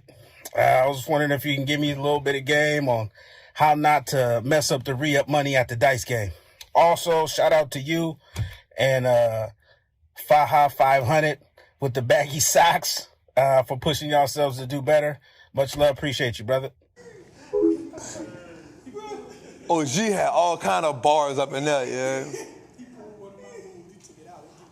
I said, first of all, OG, let me salute you for turning 900 to 12,000. Let's just salute that right there. Feel me? OG said, I took it out of there. OG said, let me get that, fam. OG turned 9, say I'm telling, bro, listen to that. He said, I turned 900 to 12,000. Because you was talking about it earlier. I turned 900 to 12,000. I know what he did. Shit, he ain't about to get this back. Shit. I ain't giving him this back. OG said I got a hot 17. He had a black woman who said nah. He had a black woman. He got the black woman. Hey, that's the black woman. Hey, get that out of there. You know how much the bills we gonna get? It's a recession out here. Start over with the 900. Matter of fact, you did good with the 9. I'm gonna give you 17. I'm gonna let you keep 17. You feel me? See, that's what the black women do. Get it now. Get the mother. She hit the OG with the motherfucking money. Shout out to the OG, man. I would tell you this, OG, though. I'm gonna be honest with you. That is normal what you did. There is nothing not normal about what you did, right? Because if that's your first introduction to the game, you turn 900 to 12, you realize how easy that was for you. In your mind, the first thing you saying is, I'm not giving him that back. I'm not giving him that back. So I'm not mad at you for that. That's one of the many lessons you will learn on this game. Guess what the other lesson gonna be? When you lose 12,000. That's the other lesson. When you turn a good play to a bad play. That's another lesson. When you turn a good play that you was up on to a negative play. Because you built up the tolerance to endure the downside. It's levels. You're gonna have to keep, you just getting there. That's one of the many lessons that you gotta learn in this game. So I'm not mad at you, OG. The only thing I can tell you is trust the process. Right? Trust the process. And keep playing. Long as you keep playing. And when you take the loss, I don't want the loss to discourage you. I want you to revert back to the feeling you had when you hit the 9, when you turn 9 to 12. That's the reason why you keep playing. The feeling that you had when you turn 9 to 12 should be the feeling because you'll never feel that again until you get to a bigger number. Like for me, making $200-300, $1,000 in a day doesn't. It don't excite me. But when I make the million in this play, I'm gonna be excited. Because watch this, I've now entered another level. Like I've made $600,000-700,000 on a play before. I just never cashed out of it. But making $1 million on a play is gonna take me to another level. And then when I make $1 million in a day, like every level is gonna excite you, but you gotta keep pushing because you need more levels to keep you excited to play the game. So OG, you did amazing, man. Keep enjoying it, man. If you took the options masterclass, go through it again, but I tell you, it's the two things I can't never teach you. How to feel when your money go red, and how not to be uber excited when you see the money go deep green. I can't teach you that. The only way you get better at that is going through it. And also, man, just, shout out to 5 High 5, man. Shout out to 5 High 5, man. I'm just trying to keep y'all, and I be wanting to tell people too, like, that's my dog. You know what I'm saying? So people like, man, Trap, you bigger than that. Bigger than what? Having fun with my dog. I go through it every week. Yeah. You feel me? I'm just having fun. Like, if it was anything other than me and my homie, me and my dog having fun, I would not indulge in it. Like, if it was me and somebody trolling or something, I don't got time for that. I'm good on that. But it's me and somebody who I consider a friend, and we having fun, but even more so, we keeping each other accountable. Like, more than anything, here's what I do know. The minute I slip, he gonna have me on the real. The minute I miss 2 days and that stomach poke out a little more, he got me on the real. Boy, y'all here looking like a slaughtered pig or something. I'm on the real. So it's making me go harder. It's making me say, yep, I ain't missing the day. It's in it, but also at the same time, he was on an airplane today. He got off the plane and went handled his business. He went and worked out. So it's just, man, I understand that, we in a sensitive time right now, but at the same time, man, ain't nothing amongst I get on George all the time. I call him old, but I want him to keep going. I want him to keep working out. So I want us to be cool with like positive conflict. I want us to be okay with positive conflict. Like, everything that goes on doesn't have to, like, I be on Jose up here. But guess what? When he take his time to shoot his shot, I gotta take that because I know it's not coming from malice. And as we close this episode today, man, I just want to let y'all know how proud of y'all I am. Today, Jose, we hit 34 people in the chat, bro. 3,400 people in the chat. As the show grows, man, our goal is to just keep becoming more impactful. Our show is to keep pushing y'all forward, keep motivating, keep inspiring y'all, but also giving you the tools to help you play this game at a high level. Because I not only believe in this game, I love this game, and there's not a moment of my life that I do not think about this game.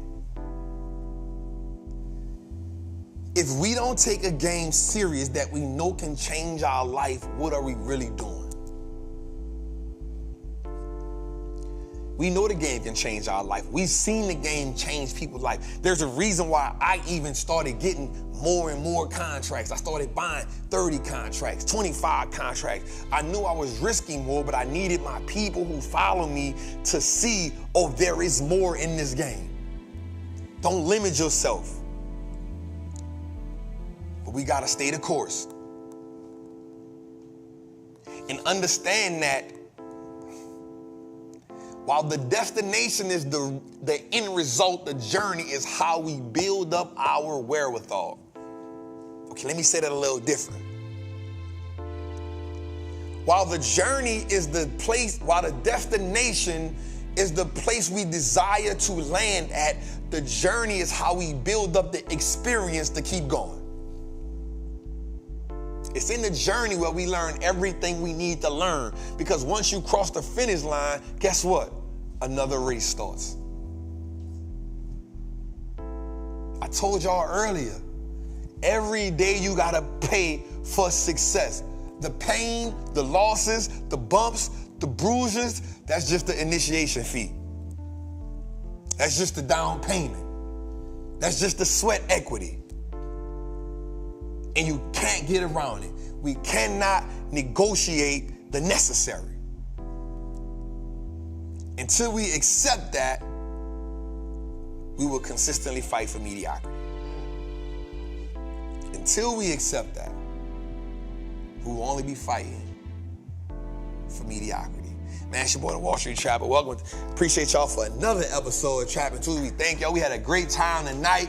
Listen, Jose dropped the link. We got episode 100, June 25th. Get in here. We will only have 55 people. That's right, 55 people will be in here. Make sure you get your merch, right?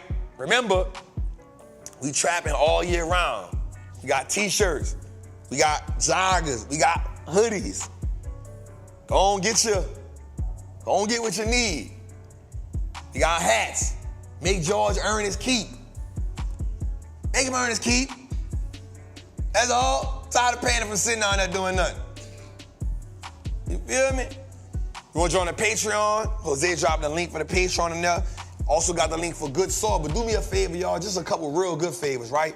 One, go to the Wall Street Trapper YouTube. Subscribe to that. We dropping some dope content every day out there over there. It's real good content. It's different content. It's not just these. Also, Jose does a lot of work on making sure that we put out episodes every day over here. Make sure you get that. And also on the audio experience. So make sure you go download it on Apple, Spotify, and Google Play. It's your boy, the Wall Street Trapper. I love y'all. I appreciate y'all. I will see y'all next week. Same time, same place. We in a trap.